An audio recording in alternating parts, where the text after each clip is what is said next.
പ്രിയപ്പെട്ട അധ്യക്ഷൻ, വേദിയിലും സദസ്സിലുമുള്ള പ്രിയപ്പെട്ട സഖാക്കളെ, സുഹൃത്തുക്കളെ, കോഴിക്കോട് ജില്ലയിൽ കമ്മ്യൂണിസ്റ്റ് പാർട്ടി കേരളത്തിലാകെ വിപ്ലവ യുവജന പ്രസ്ഥാനവും കരുത്തോടെ സംഘടിപ്പിക്കുന്നതിൽ നിസ്തുലവും നിർണായകവുമായ പങ്കുവഹിച്ച സഖാവ് ദാസേട്ടൻ്റെ ഇരമ്പിയാർക്കുന്ന സ്മരണകൾക്ക് മുന്നിൽ അഭിവാദനം നേരാനാണ്, ആദരാഞ്ജലികൾ അർപ്പിക്കാനാണ് നമ്മളിവിടെ ഒത്തുചേർന്നിട്ടുള്ളത്. കമ്മ്യൂണിസ്റ്റുകാർക്ക് അനുസ്മരണം എന്നത് ആചാരങ്ങളിൽ ആരംഭിക്കുകയും അനുഷ്ഠാനങ്ങളിൽ അവസാനിക്കുകയും ചെയ്യുന്ന ഒരു കെട്ടുകാഴ്ചയല്ല.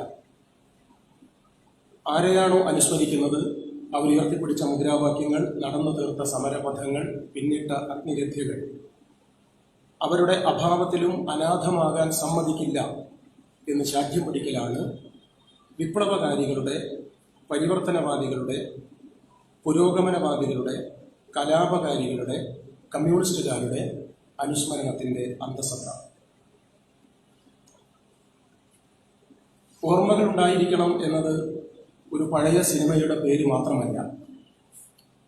സകല ജനാധിപത്യ സ്വമനസ്സുകളും സ്വന്തം ജീവിതത്തിൽ സുധീരം പറിച്ചു നടാൻ കരുത്തു കാണിക്കേണ്ടുന്ന ഒരു പ്രയോഗധീരത കൂടിയാണ്.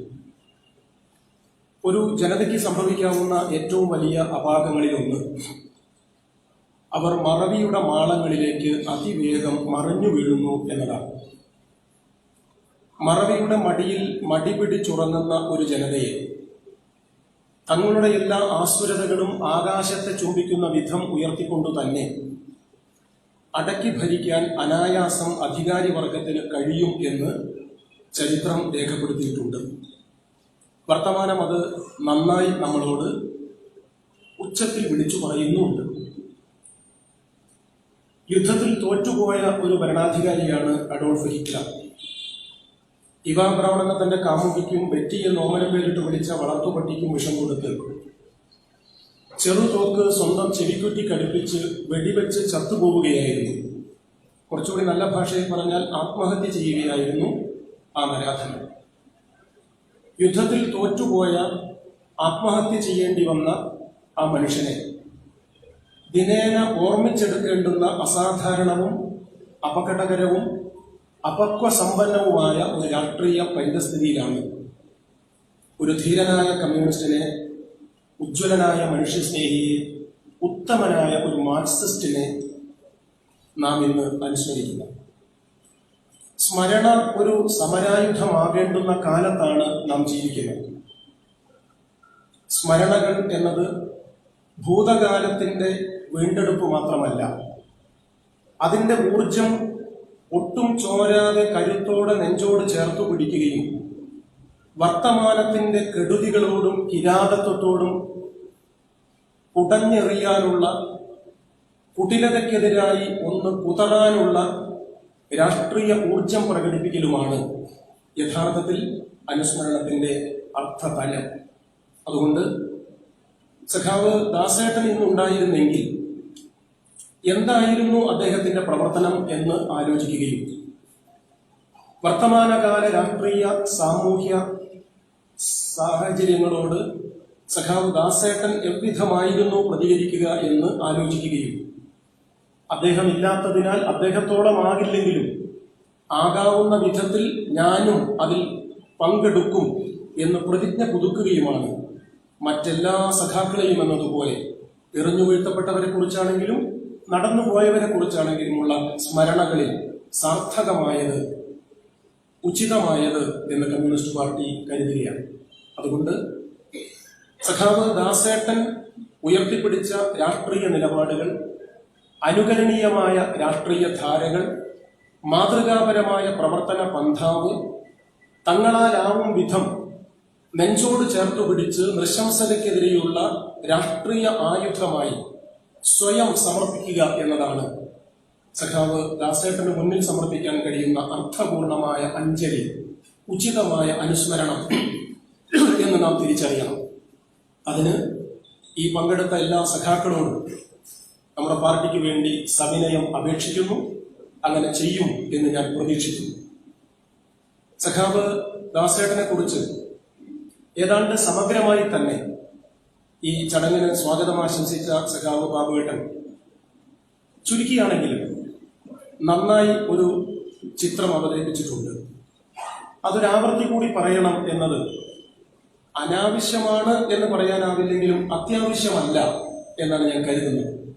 അതുകൊണ്ട് ആ ഭാഗം അവിടെ അവസാനിപ്പിക്കാം. നമുക്ക് സഖാവ് പറഞ്ഞ് അവസാനിപ്പിച്ചതുപോലെ ഉജ്ജ്വലനായ പാർട്ടി പ്രവർത്തകൻ, ഉശിരനായ സംഘാടകൻ, മാതൃകാപരമായി പ്രവർത്തിക്കാൻ കഴിയുന്ന ഒരു മാർക്സിസ്റ്റ്, പാടവമേറെയുള്ള ഒരു ജനാധിപത്യ മണ്ഡലത്തിലെ പ്രവർത്തകൻ, ഒരു പൊതുപ്രവർത്തകൻ, താഴെ തലം വരെയുള്ള കാര്യങ്ങളെ ഹൃത്തടത്തിൽ ഏറ്റുവാങ്ങുകയും ശ്വാസനിശ്വാസത്തിന്റെ ഗതിവിഗതികളായി അതിനെ പരിവർത്തനപ്പെടുത്തി ഏതാണ് ശരി ഏതാണ് ശരികേട് എന്നുറക്കെ പറയാനും ചിന്തിക്കാനും പ്രവർത്തിക്കാനും ധീരത കാണിച്ച ആ സഖാവിനോട് നമുക്ക് ചെയ്യാൻ കഴിയുന്ന ആദരവ് ഞാൻ നേരത്തെ പറഞ്ഞതാണ്, ഇനിയും ആവർത്തിക്കുന്നില്ല.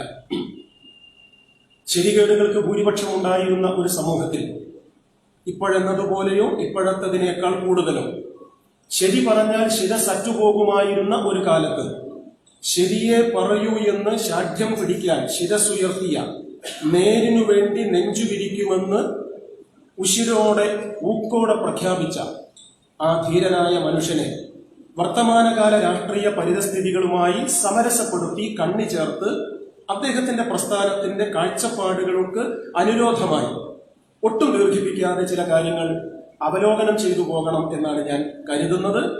വളരെ ചുരുക്കി, ആമുഖങ്ങളൊന്നുമില്ലാതെ വർത്തമാനകാല ഇന്ത്യൻ രാഷ്ട്രീയത്തെ നമുക്ക് ഇങ്ങനെ വിലയിരുത്താം എന്ന് ഞാൻ വിചാരിക്കുന്നു. ഇന്ത്യയിലെ ജനങ്ങൾ നേരിടുന്ന ഏറ്റവും പ്രധാനപ്പെട്ട 3 പ്രശ്നങ്ങൾ: ഒന്ന്, ഭരണകൂടം അതിരുകളില്ലാത്ത വിധം നടപ്പാക്കിക്കൊണ്ടിരിക്കുന്ന ആസുരമായ സാമ്പത്തിക അജണ്ടയാണ്. 2, അത് നടപ്പാക്കുമ്പോൾ അധികാരി വർഗത്തിന്റെ അരമനകൾക്കെതിരായി അലയടിച്ചു വരുന്ന സമുദ്രം പോലെ ആർത്തലച്ചു വരുന്ന ജനതയെ ശിഥിലീകരിക്കാൻ കൗശലത്തോടെ നടത്തുന്ന വർഗീയ ചേരിതിരിവുകളാണ്. 3, ദേശാഭിമാനത്തിന്റെയും രാജ്യസ്നേഹത്തിന്റെയും എല്ലാം ഗാഥകൾ പാടി നമ്മുടെ രാജ്യത്തെ സാധാരണ ജനങ്ങളെ ആവേശത്തിന്റെ അലമാലകളിൽ ആറാടിച്ച് ഉന്മത്ത ദേശീയത ഊതിപ്പെരുപ്പിച്ച് വർഗീയതയ്ക്കും മതതീവ്രവാദത്തിനും വളക്കൂറുള്ള മണ്ണെന്നതുപോലെ തീവ്ര ദേശീയവാദത്തിന്റെ ഒരു നല്ല മണ്ണായി ഇന്ത്യ രാജ്യത്തെ മാറ്റാനുള്ള രാഷ്ട്രീയ കൗശലമാണ്. ചുരുക്കം നമുക്കതിങ്ങനെ: 1, ഇന്ത്യൻ ഭരണകൂടത്തിന്റെ സാമ്പത്തിക രാഷ്ട്രീയ അജണ്ടകൾ; 2, വർഗീയത; 3, ദേശീയവാദം. ഇങ്ങനെ 8 കൊല്ലമായി നമ്മുടെ നാട് മോഡിയാണ് ഭരിക്കുന്നത്. നാം സമാർജിച്ച സകല സത്പാരമ്പര്യങ്ങളെയും ശവപ്പെട്ടിക്കുള്ളിലാക്കി അവസാന താണിയും ആഞ്ഞടിക്കാൻ ചുറ്റിക ചുഴറ്റി നിൽക്കുന്ന വൃത്തികേടിന്റെ വെളിപ്പേരായി വിധ്വംസകതയുടെ വിജയ കൊടിയടയാളമായി 8 കൊല്ലമായി അധികാര സിംഹാസനത്തിൽ അമർന്നിരിക്കുന്നു. ആശങ്ക ഒട്ടുമില്ലാതെ മോഡിയുടെ ഭരണം. CPIMന്റെ കണ്ണൂരിൽ സമാപിച്ച പാർട്ടി കോൺഗ്രസ് ശരിയാം വിധം വിശകലനം ചെയ്തതുപോലെ ഫാസിസമായി ഇന്ത്യൻ ഭരണാധികാരികൾ പരുവപ്പെട്ടിട്ടില്ലെങ്കിലും അനതിവിദൂര ഭാവിയിൽ, അടുത്ത ഭാവിയിൽ തന്നെ, വിദൂരമല്ലാത്ത ഭാവിയിൽ തന്നെ അത് സംഭവിക്കുമോ എന്ന് സകലരും ആശങ്കപ്പെടേണ്ടുന്ന അസാധാരണമായ ഒരു വർത്തമാനത്തിലാണ് നാം ദാസേട്ടനെ സ്മരിക്കാൻ ഇവിടെ ഒത്തുചേർന്നിട്ടുള്ളത്. മണ്ണ്, മാനം, ആകാശം, ആഴക്കടൽ, വെച്ചൂർ പശു, തുളസിയില, കറുകപ്പുല്ല്, മണ്ണും മാനവും സകലതും നമുക്ക് നഷ്ടമായിക്കൊണ്ടിരിക്കുന്നു. കോർപ്പറേറ്റ് മുതലാളിമാരുടെ കാൽക്കീഴിൽ അത് സമർപ്പിക്കാൻ ആവേശം കൊണ്ടിരിക്കുന്നു അധികാരി വർഗം. മുട്ടിട്ട് നിന്നാൽ മതി എന്നവർ ആജ്ഞാപിക്കുമ്പോഴും വേണ്ട, ശയനപ്രദക്ഷിണം തന്നെയാകാം എന്നീ പരീക്ഷകൾ മടി കൂടാതെ പുരപ്പുറത്തു കയറി പറഞ്ഞുകൊണ്ടിരിക്കുകയാണ്. എല്ലാം വിറ്റു തുലയ്ക്കുകയാണ് നമ്മുടെ രാജ്യത്തിന്റെ ഭരണാധികാരികൾ. നിങ്ങൾക്കറിയാം, ഞാൻ ആവർത്തിക്കുന്നില്ല. ഇന്ത്യ രാജ്യത്തിന്റെ ധനകാര്യമന്ത്രിയുടെ പേര് നിർമ്മല സീതാരാമൻ എന്നാണ്. എടുക്കണ പഠിക്കനുസരിച്ച് അവരെ നാട്ടുകാർ വിളിക്കുന്നത് വിൽപ്പന സീതാരാമൻ എന്നാണ്. കണ്ടതൊക്കെ വിൽക്കുക. BPCL വിറ്റു, BSNL വിൽക്കാൻ വെച്ചിരിക്കുന്നു. LICയെ കഴുത്തിന് കുരുക്കിട്ട് കുറ്റിയിൽ കുറുക്കി കെട്ടിയിരിക്കുന്നു, മുട്ടിക്കറക്കാൻ, തമ്പുരാക്കന്മാർക്ക് വിട്ടുകൊടുക്കാൻ. ആയുധ നിർമ്മാണശാലകൾ ഇന്ത്യ രാജ്യത്തിന്റെ അതിർത്തികളിൽ തുളകൾ വീഴ്ത്താനുള്ളതാണ് ഈ നടപടി എന്നറിയാത്തത് കൊണ്ടല്ല, അറിഞ്ഞിട്ടും അറിയാത്തതെന്ന് നടിച്ച് ആയുധ നിർമ്മാണശാലകൾ അന്യന് പണയം വെച്ചിരിക്കുന്നു അധികാരി വർഗം. റെയിൽവേ തീരെഴുതിയിരിക്കുന്നു ഇന്ത്യൻ ഭരണാധികാരികൾ. ചുരുക്കം സകലതും അവർ കാണിക്കയർപ്പിച്ചിരിക്കുന്നു. നമ്മുടെ നാട്ടിൽ മുസ്ലിങ്ങൾ മരിച്ചാൽ ഖബർ മാന്താൻ ഒരാൾ വരും. പെരുമണ്ണയ്ക്കൊക്കെ ഖബർ മാന്തി എന്ന് അദ്ദേഹത്തെ വിളിക്കുക. 1000 രൂപയാണ് ഇപ്പോൾ ഒരു ഖബർ കുടിയെടുത്താൽ അദ്ദേഹത്തിന്റെ ചാർജ്. ഇവിടെ വ്യത്യാസം ഉണ്ടോ എന്ന് എനിക്കറിയില്ല. പള്ളിപ്പറമ്പിൽ അടക്കം കഴിഞ്ഞാൽ ബന്ധുമിത്രാദികളും സുഹൃത്തുക്കളും എല്ലാം പരേതന്റെ വീട്ടിൽ ഒത്തുചേരും. വട്ടത്തിലിരുന്ന കസേരയിൽ കിട്ടിയ ചായ കയ്യിൽ പിടിച്ച് സങ്കടവും പ്രയാസവും ഒക്കെ പറയും പരസ്പരം. ഖബർ മാന്തി അവിടെ ഉണ്ടാവും. ഒരു കൈയിൽ ചായ ഗ്ലാസും മറുകൈയിൽ ചെറിയ ബിസ്ക്കറ്റുമായി നിൽക്കുന്ന ഖബർ മാന്തി വട്ടത്തിലിരിക്കുന്ന, വെടി പറയാനിരിക്കുന്ന, അല്ലെങ്കിൽ ഈ ദുഃഖം പങ്കുവെക്കാനിരിക്കുന്ന ആളുകളുടെ മുഖത്തേക്ക് ഇങ്ങനെ നോക്കും. ഒരു 10-90 വയസ്സ് കഴിഞ്ഞ ഒരു കാരണവരുടെ മുഖത്ത് ഇയാളുടെ കണ്ണുടക്കിയാൽ ഈ ഖബർ മാന്തിയുടെ മുഖം വിട്ട് വിടരും. അടുത്ത ആയിരാണ്. എന്നിട്ട് താടിക്ക് പിടിച്ചിട്ടൊരു ചോദ്യം, വല്യുപ്പ മരിക്കണ്ടേ? ഇവന്റെ ആയിരാണ്. നിർമ്മലാ സീതാരാമൻ BPCLന് മുന്നിൽ ചെന്ന് ചോദിക്കുകയാണ്, ബുക്കണ്ടേ? BSNLന് മുന്നിലെത്തിയാ നോക്കുകയാണ്, പഴുത്തല്ലോ. റെയിൽവേ കണ്ടാ പറയാണ്, വെക്കണ്ട, കൊടുക്കാം. ഇവിടേക്ക് നമ്മുടെ നാടെത്തുകയാണ്. വിശദാംശങ്ങളിൽ പോയാൽ നീണ്ടുപോകും. ഭാരത് പെട്രോളിയം കോർപ്പറേഷൻ ലിമിറ്റഡ്, അതാണ് BPCL. ഇന്ത്യയും ചൈനയും തമ്മിൽ യുദ്ധം നടക്കുമ്പോൾ അങ്ങനെ ഒരു കമ്പനി ഉണ്ടായിരുന്നില്ല ഇന്ത്യ രാജ്യത്ത്. കാരണവന്മാർ ഇവിടെ ഇരിക്കുന്നുണ്ട്. ചരിത്രം അറിയുന്നവർ ഓർമ്മിച്ചെടുക്കണം. ഇന്ദിരാഗാന്ധിയാണ് ഈ ഇന്ത്യ രാജ്യത്തിന്റെ ഭരണാധികാരി. ശത്രു രാജ്യങ്ങളുമായി പടവെട്ടുന്ന ഇന്ത്യൻ സൈന്യത്തിന് പതിവിൽ കവിഞ്ഞ വിധം ഇന്ധനം ആവശ്യമായി വന്നപ്പോൾ രാജ്യം ഈ കമ്പനിയോട് ആവശ്യപ്പെട്ടു. അന്ന് ആ കമ്പനിയുടെ പേര് BPCL എന്നല്ല, ബർമ ഷെൽ എന്നാണ്. സ്വകാര്യ കമ്പനിയാണ്. കുറച്ചധികം പെട്രോൾ, ഇത്തിരി കൂടുതൽ ഡീസൽ നമ്മുടെ പട്ടാള ടാങ്കറുകൾ ഒന്ന് ഓടാൻ കൊടുത്തില്ല. യുദ്ധം കഴിഞ്ഞ ഉടനെ ഇന്ദിരാഗാന്ധിക്ക് ബോധ്യമായി, സഖാവ് AKG മുതൽ പതിറ്റാണ്ടുകളായി ഇത്തരം സ്ഥാപനങ്ങൾ നാഷണലൈസ് ചെയ്യണം, ദേശസാൽക്കരിക്കണമെന്ന് പറയുന്നതിന്റെ അർത്ഥം എന്താണ് എന്ന് ഇന്ദിരയ്ക്ക് അപ്പോഴാ ബോധ്യമായത്. ഉടൻ ദേശസാൽക്കരിച്ചു. ആ സന്തതിയുടെ പേരാണ് BPCL. അങ്ങനെയാണ് ഈ കുട്ടി ഉണ്ടായത്. 10 ലക്ഷം കോടിയുണ്ട് പ്രിയപ്പെട്ടവരെ. മതിപ്പു വില കണക്കാക്കിയാൽ, നോക്കിയാൽ പറയാവുന്ന വില, കണക്കെടുത്തിട്ടല്ല വിൽക്കാൻ തീരുമാനിച്ചത് 10,000 കോടിക്കാണ്. എത്രയിലൊന്നാണ് എന്നാലോചിച്ചോളൂ. ഇത് വിശദീകരിച്ചാൽ 1000 നാമുള്ള അനന്തന് ആവോളം ദിവസം അനുവദിച്ചാലും പറഞ്ഞു തീർക്കാൻ കഴിയാത്തത്ര വിപുലവും വിശാലവും വികലവും വിധ്വംസകവുമാണ് ഈ ലിസ്റ്റ് എന്ന് നിങ്ങൾ ബോധ്യപ്പെടും. ഞാൻ വിട്ടുകളയുകയാണ്. കോർപ്പറേറ്റ് മൂലധനവുമായി ഭരണകൂടം നടത്തുന്ന സമ്പൂർണ്ണ സന്ധിയുടെ പേരാണ് ഫാസിസം എന്ന് വിളിച്ചത് ഇറ്റലിയിലെ ഫാസിസ്റ്റ് തമ്പുരാനായ ബെനീറ്റോ മുസോളിനിയാണ്. ഫാസിസത്തിനെതിരെ ഐക്യമുന്നണി എന്ന സാർവദേശീയ രാഷ്ട്രീയ മാനം നൽകിയ, ലോകത്തിലെ എക്കാലത്തെയും ഫാസിസ്റ്റ് വിരുദ്ധ പോരാളികളുടെ മുന്നണി പടയാളിയായിരുന്ന സഖാവ് ജോർജി ദിമിത്രോ ഫാസിസത്തിനെതിരെ ഐക്യമുന്നണി എന്ന തന്റെ പ്രസിദ്ധമായ പുസ്തകത്തിൽ അദ്ദേഹം എഴുതുകയുണ്ടായി. അദ്ദേഹം പറഞ്ഞു, ബെനിറ്റോ മുസോളിനിയുടെ വാക്ക് പൂർണ്ണമായും ശരിയാണ്. ഭരണകൂടം കൂട്ടണം, കോർപ്പറേറ്റ് മൂലധനം സമം ഫാസിസം. ഈ രാഷ്ട്രീയം നാം തിരിച്ചറിയാതെ പോയാൽ, മോഡിയെ പുലഭ്യം പറഞ്ഞതുകൊണ്ട് നമ്മുടെ രോഷമടങ്ങിപ്പോയാൽ പ്രശ്നം ഗുരുതരാണ്. കോൺഗ്രസ് അല്ല RSS, BJPയുമല്ല RSS. ഞാൻ ആവർത്തിക്കുന്നില്ല. പാർട്ടി സഖാക്കൾ മാത്രമുള്ള ചടങ്ങായതുകൊണ്ടാണ് ഞാൻ സാധാരണ പൊതുയോഗത്തിൽ പറയും പോലെ പറയാത്തത്. അതിന് ആവശ്യം ഒച്ച കൂട്ടണമെന്നില്ല, മതിയില്ലേ? ഒച്ച കൂടണോ? എന്റെ ഒച്ചത് ഉണ്ടാവുള്ളൂ. പഠിച്ചോ സഹായിച്ച് വൈകുന്നേരം വരെ.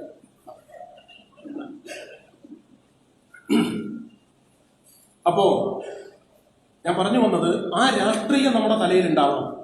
അല്ലാതെ മോഡിയുടെ താടി, മോഡിയുടെ മീശ, മോഡിയുടെ കുപ്പായം അതൊക്കെ പറയണം. നമുക്കതിന്റെ കൊമ്പും ചില്ലയുമാവാം. കാതലും കാമ്പും ചോർന്നു പോകരുത്. ഇതാണ് പ്രശ്നം. ഏത്? ബെനിറ്റോ മുസോളിനി പറഞ്ഞ, ശരിയാണെന്നതുകൊണ്ട് ജോർജി ദിമിത്രോ അടിവരയിട്ട് പ്രഖ്യാപിച്ച കോർപ്പറേറ്റ് മൂലധനം കൂട്ടണം, ഭരണകൂടത്തിന്റെ സമ്പൂർണ്ണ സഹകരണം സമം ഫാസിസം. ഈ രാഷ്ട്രീയം ഇന്ത്യയിൽ 8 കൊല്ലമായി നടക്കുകയാണ്. പതുക്കെ പതുക്കെ പതുക്കെ എല്ലാം കുഴപ്പത്തിലാണ്. നടക്കുന്നത് തള്ളു മാത്രമാണ്. തള്ളെന്ന് പറഞ്ഞാറില്ലേ, ഭള്ളു പറയൽ അല്ലെങ്കിൽ ബഡായി വിളമ്പൽ. കോഴിക്കോട് ഒരു വലിയ മാളിൽ കഴിഞ്ഞ 2 ആഴ്ച മുമ്പ് ഞാൻ പോയപ്പോൾ അവിടെ ചുമരും വാതിലും ചില്ലുകൊണ്ട കൺഫ്യൂഷൻ ഉണ്ടാവും, ആശയക്കുഴപ്പം. ചില്ല് വാതിലേതാ ചുമരേതാണ് ഉണ്ടാവാണ്ടിരിക്കാൻ അവിടെ ഒരു സ്റ്റിക്കർ ഒട്ടിച്ചു വെക്കും. പുൾ, പുഷ്, വലിക്കുക, തള്ളുക. എന്നാ പിന്നെ എല്ലായിടത്തും പോയി മുട്ടുണ്ടാച്ചിട്ട. ഞാൻ 2 ആഴ്ച മുമ്പ് പോയ മാളിലെ വാതിലിന് മുന്നിൽ ഒരു സെക്യൂരിറ്റി നിൽക്കുന്നുണ്ട്. ഞാൻ നോക്കുമ്പോൾ പുൾ എന്നില്ല, പുഷ് എന്നില്ല, പകരം മോഡിയുടെ ഫോട്ടോ ആണ്. ഞാൻ സെക്യൂരിറ്റിക്കാരെ വിളിച്ചിട്ട് എന്താ അങ്ങനെയാണ്? അത് എന്നോട് പറഞ്ഞു, നിങ്ങൾക്ക് മനസ്സിലായില്ലേ, ഇവന്റെ മോന്തെ ഒട്ടിച്ചാൽ മതി, തള്ളിയൂടി എന്നാണ് അർത്ഥം. അങ്ങനെയൊക്കെ മാറിയിട്ടുണ്ട്. ഞാൻ ആക്ഷേപിക്കാനോ അപഹസിക്കാനോ പറഞ്ഞതല്ല. ഇതാണ് രാഷ്ട്രീയം. നമ്മുടെ രാജ്യം ലോകമെന്നതുപോലെ കോവിഡിന്റെ കയത്തിൽപ്പെട്ട് കഴുത്തു ഞെരിഞ്ഞപ്പം മോഡി ചെയ്ത പണി എന്താ? മുസോളിനിയെ പോലെ, ഹിറ്റ്ലറെ പോലെ, ടോജോവിനെ പോലെ, ഫ്രാങ്കോവിനെ പോലെ, ലോകത്തിലെ എല്ലാ ഫാസിസ്റ്റ് തമ്പുരാക്കന്മാരെയും പോലെ കോവിഡ് വാക്സിൻ നൽകിയതിന്റെ സർട്ടിഫിക്കറ്റിൽ തന്റെ മോന്ത കൂടി മോഡിയോടെ ഒട്ടിച്ചു ചേർത്തു. ആര്? മോഡി. എന്റെ നാട്ടിലെ ചാത്തുക്കുട്ടിയേട്ടൻ പറഞ്ഞു, മരിച്ചവർക്ക് കൊടുക്കുന്ന സർട്ടിഫിക്കറ്റിൽ ഇവന്റെ മോന്ത ചേർക്കുന്നതായിരുന്നു നല്ലത്. നൂറ്റാണ്ടിനു മുമ്പ് മഹാനായ മാർക്സ് നിരീക്ഷിച്ചിട്ടുണ്ട്, ഇതാണ് മുതലാളിത്തം, ഇതാണ് സാമ്രാജ്യത്വം എന്ന് ലെനിൻ പിന്നീട് അത് വിശദീകരിച്ചിട്ടുണ്ട്, വിപുലീകരിച്ചിട്ടുണ്ട്. ഇതാണ് ഫാസിസം. മാർക്സ് പറഞ്ഞു, ദുരന്തങ്ങളെപ്പോലും വളരാനുള്ള വളക്കൂറുള്ള മണ്ണാക്കി മാറ്റുന്ന വൃത്തികേടിന്റെ വെളിപ്പേരാണ് മുതലാളിത്തം. ഇങ്ങനെ കാവ്യാത്മകമായി മുതലാളിത്തത്തെ നിരീക്ഷിച്ച, നിഷ്കർഷയോടെ നിർദ്ധാരണം ചെയ്ത മറ്റൊരു പ്രത്യയശാസ്ത്രമില്ല മാർക്സിസം പോലെ, മാർക്സിനെ പോലെ. ഇതാണ് ദുരന്തങ്ങളെപ്പോലും വളരാനുള്ള വളക്കൂറുള്ള മണ്ണാക്കി മാറ്റുന്ന വൃത്തികേടിന്റെ വെളിപ്പേരാണ് മുതലാളിത്തം. അടുത്ത വാചകത്തിൽ മാർക്സ് പറഞ്ഞു, തണലു വിറ്റ് കാശാക്കാൻ കഴിയില്ലെങ്കിൽ മുതലാളിത്തം തണലു സമ്മാനിക്കുന്ന മരത്തിന്റെ മൂട് മുറിച്ച് വിറ്റുകളയും. വൃത്തം കിട്ടിയില്ലേ? തണലു വിൽക്കാൻ കഴിയില്ലെങ്കിൽ മരത്തെ തന്നെ മുറിച്ചു കളയും. ഞാൻ വിശദീകരിക്കുന്നില്ല, മേലടിയൊക്കെ ഇവിടെ ഇരിക്കുന്നു. മുമ്പ് മാർക്സിസ്റ്റ് ദർശനം ക്ലാസ് എടുക്കണമല്ല, ഞാൻ അതിന് വേണ്ടത്ര പാണ്ഡിത്യമുള്ളതല്ല. ഇതാണ് മുതലാളിത്തം. മാർക്സിന്റെ സർഗാത്മകമായ മറ്റൊരു പ്രയോഗം, ഒരുവനെ കൊന്ന് രുധിരപാനത്തിന് കപമലത്തെ പാനപാത്രമാക്കുന്ന വൃത്തികേടിന്റെ പേരാണ് മുതലാളിത്തം. ഇതാണ് ഒരുത്തനെ കൊല്ലുക, എന്നിട്ട് രുധിരപാനം, ചോര കുടിക്കുക എന്നാണ് മലയാളം. അതിനോ ഒരുത്തനെ കൊന്നു, അവന്റെ ചോര കുടിക്കണമെങ്കിൽ 10 രൂപയ്ക്ക് ഒരു പ്ലാസ്റ്റിക്കിന്റെ പാത്രം പൈസ കൊടുത്തു വാങ്ങുകയല്ല, 10 രൂപ നഷ്ടല്ലേ. എന്താ ചെയ്യുന്നത്? കൊല്ലപ്പെട്ടവന്റെ കപോലം, തലയോട്ടി എന്ന് മലയാളം, മറ്റൊരു സംസ്കൃതം. അതൊരു പാത്രത്തിന്റെ ആകൃതിയിലാണ്. അതിലിവന്റെ ചോര എടുക്കുക, മോന്തി മൊത്തി കുടിക്കുക. എന്നാലോ ചില്ലറ ലാഭമുണ്ട്.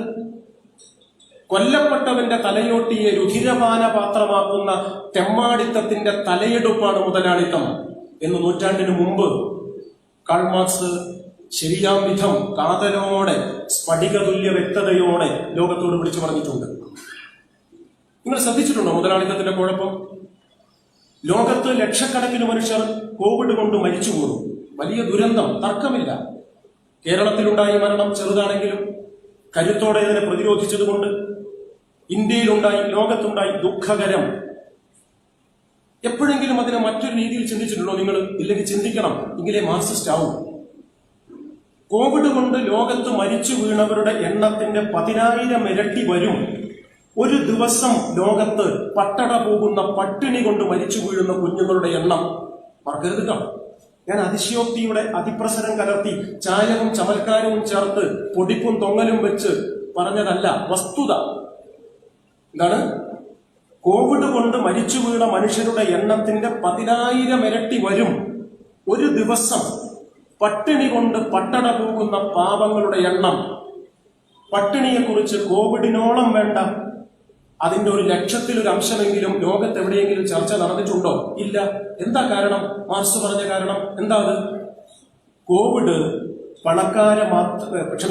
പാവപ്പെട്ടവരെ മാത്രമല്ല ബാധിക്കുന്നത്, പണക്കാരെയും ബാധിക്കും. പട്ടിണിയോ പണക്കാരെ തൊടില്ല. തങ്ങളുടെ ദേഹത്ത് വിയർപ്പിക്കാത്ത, നോവിക്കാത്ത, മണ്ണുമാരിയിടാത്ത, അസ്വാരസ്യം അങ്കുരിപ്പിക്കാത്ത, അസ്വസ്ഥത പടർത്താത്ത പട്ടിണിയെക്കുറിച്ച് ഞങ്ങളതിന് ഉപന്യസിക്കണം. ഞങ്ങളെന്തിന് ആലോചിച്ച് ആശങ്കപ്പെട്ട് ആലോചനയിൽ അമരണം? അവിടെ കിടന്ന് ചത്തോട്ടെ. പക്ഷെ കോവിഡ് അങ്ങനെയല്ല, പിടിച്ച ഞങ്ങളും തീരും. ഇതാണ് രാഷ്ട്രീയം. ഈ മുതലാളിത്തത്തിന്റെ വർത്തമാനത്തിലാണ് മോഡിയുടെ ഫാസിസത്തോളമെത്തിയ ഭരണം ഇന്ത്യയിൽ നടക്കുന്നത് എന്ന്. ഫാസിസത്തോളമെത്തിയ, തെറ്റിപ്പോവരുത്, ഫാസിസത്തിലെത്തിയിട്ടില്ല. CPIM പാർട്ടി കോൺഗ്രസ് കണ്ണൂരിൽ വിശകലനം ചെയ്തത് അങ്ങനെയാണ്. അതൊരു ചെറിയ കാര്യമാണ് എന്ന് വിചാരിക്കരുത്. അതൊരു ലളിത കാര്യമാണ് എന്ന് ധരിച്ചു പോകരുത്. അബദ്ധത്തിൽ ചെന്നു ചാടും. പുറന്തോടിൽ പരിശോധന പോരാ, അകക്കാമ്പിലേക്ക് അവലോകനത്തിന് ചെല്ലണം, ഒട്ടും അമാന്തം കാണിക്കാതെ എന്നാണ് ദാസേട്ടന്റെ ഓർമ്മ നമ്മോട് പറയുന്നത്. അടുത്ത കാര്യം ഞാൻ ചേർത്ത് പറയാം. 6 ലക്ഷം കോടി രൂപയാണ് കോർപ്പറേറ്റുകൾക്ക് ഒരു വർഷം ഇന്ത്യൻ ഭരണകൂടം ആനുകൂല്യം അനുവദിച്ചത്. ഇന്ത്യയിലെ ജനകീയ പത്രപ്രവർത്തകരിൽ പ്രബലനായ ശ്രീ സായിനാഥ് ഈ അടുത്ത കാലത്ത് എഴുതിയ ഒരു ലേഖനത്തിൽ അദ്ദേഹം പറഞ്ഞു, ഈ പണത്തിന്റെ 1/7 ഉണ്ടെങ്കിൽ 10 കൊല്ലം ഇന്ത്യയിലെ എല്ലാ പട്ടിണിപ്പാവങ്ങൾക്കും 3 രൂപ നിരക്കിൽ 1 കിലോ അരി കൊടുക്കാം. കണക്കൊന്നും പറഞ്ഞ് തല പെരിപ്പിക്കണ്ട. ഒരു വർഷം ഇന്ത്യയിലെ കോർപ്പറേറ്റ് മുതലാളിമാർക്ക് ഭരണകൂടം അനുവദിച്ച ആനുകൂല്യമാണ് 6 ലക്ഷം കോടി രൂപ. അതിന്റെ 1/7 ഉണ്ടെങ്കിൽ 1/7 ഉണ്ടെങ്കിൽ എന്ത് ചെയ്യാം? ഇന്ത്യയിലെ മുഴുവൻ പാവങ്ങൾക്കും മനുഷ്യർക്കും, BPL എന്നൊക്കെ ഇംഗ്ലീഷ് പറഞ്ഞ എല്ലാ മനുഷ്യർക്കും കിലോയ്ക്ക് 3 രൂപ വെച്ച് 10 കൊല്ലം അരി കൊടുക്കാം. ആരെങ്കിലും പറഞ്ഞോന്ന് ഇല്ല. പക്ഷേ CIT-കാരനോ കമ്മ്യൂണിസ്റ്റുകാരനോ DYFI-കാരനോ SFI-കാരനോ സമരം നടത്തിയാൽ ഉടയുന്ന ചില്ല്, കർഷകർ പോരാട്ടം നടത്തിയപ്പോൾ പൊട്ടിയ ഗ്ലാസ്, ഇതിന്റെയൊക്കെ കണക്ക് വന്നില്ലേ? ദേശീയ നഷ്ടം. അങ്ങനെ GDP-യെ കുറിച്ച് ആരോ കഴിഞ്ഞ ദിവസം തമാശയായി പറഞ്ഞത് കേട്ടു. GDP കൂട്ടുമെന്നാണ് മോഡി പറഞ്ഞത്. കമ്മ്യൂണിസ്റ്റുകാർക്ക് വിവരമില്ലാത്തതുകൊണ്ട് GDP കൂടിയിട്ടില്ല എന്ന് പറയാം. GDP കൂടിയിട്ടുണ്ട്. മോഡി 8 കൊല്ലം മുമ്പ് പറഞ്ഞതാ, ഞാൻ വന്ന GDP കൂട്ടുന്നു. എന്താ GDP? കമ്മ്യൂണിസ്റ്റുകാർക്കും വിവരമില്ലാത്തവർക്കൊക്കെ ഉള്ള ധാരണ ഗ്രോസ് ഡൊമസ്റ്റിക് പ്രൊഡക്ഷൻ, മൊത്തം ആഭ്യന്തരോൽപാദനം, അതാണ് അതിന്റെ അർത്ഥം. അല്ല, ഗ്യാസ്, ഡീസല്, പെട്രോള് അത് മുമ്പ് കൂട്ടുണ്ടല്ലോ. അങ്ങനെ GDP കൂട്ടുന്നയാള് പണ്ടേ പറഞ്ഞതാ. വരുമ്പം പറഞ്ഞത് വരുമ്പം നടപ്പാക്കിയില്ലേ? മോശല്ലേ? അങ്ങനെ നടപ്പാക്കണം. ഞാൻ പറഞ്ഞു വന്നത്, നമ്മുടെ രാഷ്ട്രീയത്തെ തലകീഴായി പിടിക്കുക എന്നതാണ് ആധുനിക രാഷ്ട്രീയത്തിൽ മുതലാളിത്തം ചെയ്യുന്നത്, ഫാസിസം ചെയ്യുന്നത്. അതൊരു കൗശലമാണ്, തീർന്നില്ല. ശൃഗാല ബുദ്ധിയാണ്, മലയാളം പറഞ്ഞാൽ കുറുക്കൻ കൗശലമാണ്. എളുപ്പമല്ല അത് തലയിൽ ഏൽപ്പിച്ചെടുക്കാൻ, അത് തരംതിരിച്ചെടുക്കാൻ. പെട്ടെന്ന് മനസ്സിലാവില്ല. ഞാൻ നേരത്തെ പറഞ്ഞു, CPIM പറയാൻ ആഗ്രഹിക്കുന്നു, കോൺഗ്രസ് അല്ല RSS. RSS എന്നത് ലോക ഫാസിസത്തിന്റെ ദർപ്പണ പതിപ്പാണ്, കണ്ണാടി പ്രതിബിംബം, ഫോട്ടോസ്റ്റാറ്റ് എന്ന് മലയാളത്തിൽ പറയാം. അതാണ് ഇപ്പോഴത്തെ മലയാളം. അതുകൊണ്ടാണ് ലോക ഫാസിസത്തിന്റെ നേർ പതിപ്പാണ് ഇന്ത്യയിലെ RSS. അഗ്നിപഥിന്റെ രാഷ്ട്രീയം മനസ്സിലായില്ലേ നിങ്ങൾ? DYFI-കാരുടെ സമരത്തെക്കുറിച്ച് നിങ്ങൾക്ക് ആശങ്കയുണ്ടോ? അവരാശങ്കപ്പെടുന്നതിന്റെ 1000 മടങ്ങ് ആശങ്കപ്പെടണം. എന്തുകൊണ്ട്? അവർ ആ കേന്ദ്രത്തിലെ പ്രശ്നം മാത്രമാണ്, ആ പർട്ടിക്കുലർ ഇഷ്യൂ, പ്രത്യേക വിഷയത്തെക്കുറിച്ചാണ് പറയുന്നത്. തൊഴിലില്ലാതാവും, കറക്റ്റ്. അത് മാത്രമല്ല, ബെനിറ്റോ മുസോളിനി അധികാരത്തിലെത്തിയ ഇറ്റലിയിൽ പോയി ഇന്ത്യയിൽ നിന്ന് ഒരു RSS നേതാവ് അഥവാ ഹിന്ദു മഹാസഭാ നേതാവ് ഡോക്ടർ മുഞ്ചെ അയാളെ സന്ദർശിച്ചിരുന്നു. ബെനിറ്റോ മുസോളിനിയെ സന്ദർശിച്ച് ഇന്ത്യയിലെത്തിയ മുഞ്ചെ നടത്തിയ പ്രധാനപ്പെട്ട പ്രസംഗങ്ങളിൽ ഒന്ന് പിന്നീട് പുസ്തകമായി വന്നിട്ടുണ്ട്. വായിച്ചവരുണ്ടാവും അവിടെ. അതിനയാൾ പറഞ്ഞു, ഇന്ത്യയിലും മുസോളിനിയെ അനുകരിച്ച് മിലിറ്ററി സ്കൂളുകൾ ഉണ്ടാക്കണം എന്നാണ്. അതിന്റെ നടത്തിപ്പാണ് പ്രിയപ്പെട്ടവരെ അല്പം വൈകിയെങ്കിലും അധികാരാരോഹണത്തിന്റെ 8ാം വർഷത്തിലാണ്, അതിന്റെ ചവിട്ടുപടിയിലാണ്, ചുവടുവെപ്പിലാണ്, തുടക്കത്തിലാണ്, പ്രോദ്ഘാടനത്തിലാണ്, സമാരംഭത്തിലാണ് ഇന്ത്യൻ ഭരണകൂടം. അല്ലാതെ അഗ്നിപഥ് കുറച്ച് ചെറുപ്പക്കാർക്ക് പണി പോവോ, പെൻഷൻ കിട്ടുമോ, അതൊക്കെ പ്രധാന പ്രശ്നം തന്നെ. സകല RSS തെമ്മാടികളുടെ കയ്യിലും ആയുധ പരിശീലനത്തിന്റെ അന്തസത്തയുണ്ടാവുക എന്ന അപകടകരമായ രാഷ്ട്രീയമുണ്ട്. അതും ശരി. അതിലും അപ്പുറത്ത് പഴയതൊരു സിനിമയില് കമലഹാസൻ പറയുന്ന ഡയലോഗ് പോലെ അതുക്കും മേലെ, അല്ല മറ്റേ അല്ലോ നമ്മളെ പറയുന്നൊരു ഡയലോഗ് ഉണ്ടല്ലോ, അതുക്കും മേലെ. അങ്ങനെയാണ്. അതിന്റെ അപ്പുറത്ത്, അതിന്റെ കരള്, കാമ്പ്, കാതൽ പരിശോധിച്ചാൽ അറിയാം. ഡോക്ടർ മൂഞ്ചയുടെ ലോകം കണ്ട, ഇന്ത്യ കണ്ട ഇക്കാലത്തെയും ഹിന്ദു റിവൈവലിസ്റ്റ് ആയിരുന്ന, പുനരുജ്ജീവനവാദിയായിരുന്ന, RSSന്റെ തലതൊട്ടപ്പൻ ദേവേന്ദ്രന്റെ അച്ഛൻ മുത്തുപൊട്ടരായിരുന്ന മൂഞ്ചയുടെ ആശയാഭിലാഷത്തിന്റെ നടത്തിപ്പാണ്, സാക്ഷാത്കാരമാണ് അഗ്നിപഥ്. മറന്നുപോകരുത്. പുറന്തോട് പറഞ്ഞിട്ട് കാര്യമില്ല, അത് നമുക്ക് വേറെ പറയാം. ഈ രാഷ്ട്രീയം നാം തിരിച്ചറിയാം.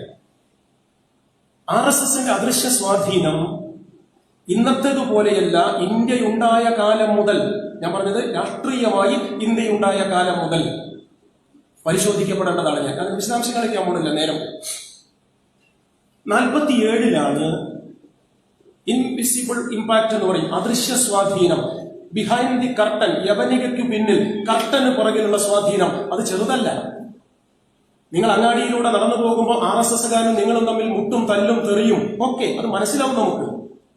പണ്ട് മരിച്ചുപോയ നമ്മുടെ പാർട്ടി നേതാവ് സഖാവ് കേളപ്പേട്ടന്റെ പ്രസിദ്ധമായ പ്രയോഗമുണ്ട്, തച്ചോനെ തിരിഞ്ഞിട്ടില്ല. മനസ്സിലാവുന്നില്ല, അങ്ങനെ മനസ്സിലാവില്ല ഇവരുടെ പരിപാടി.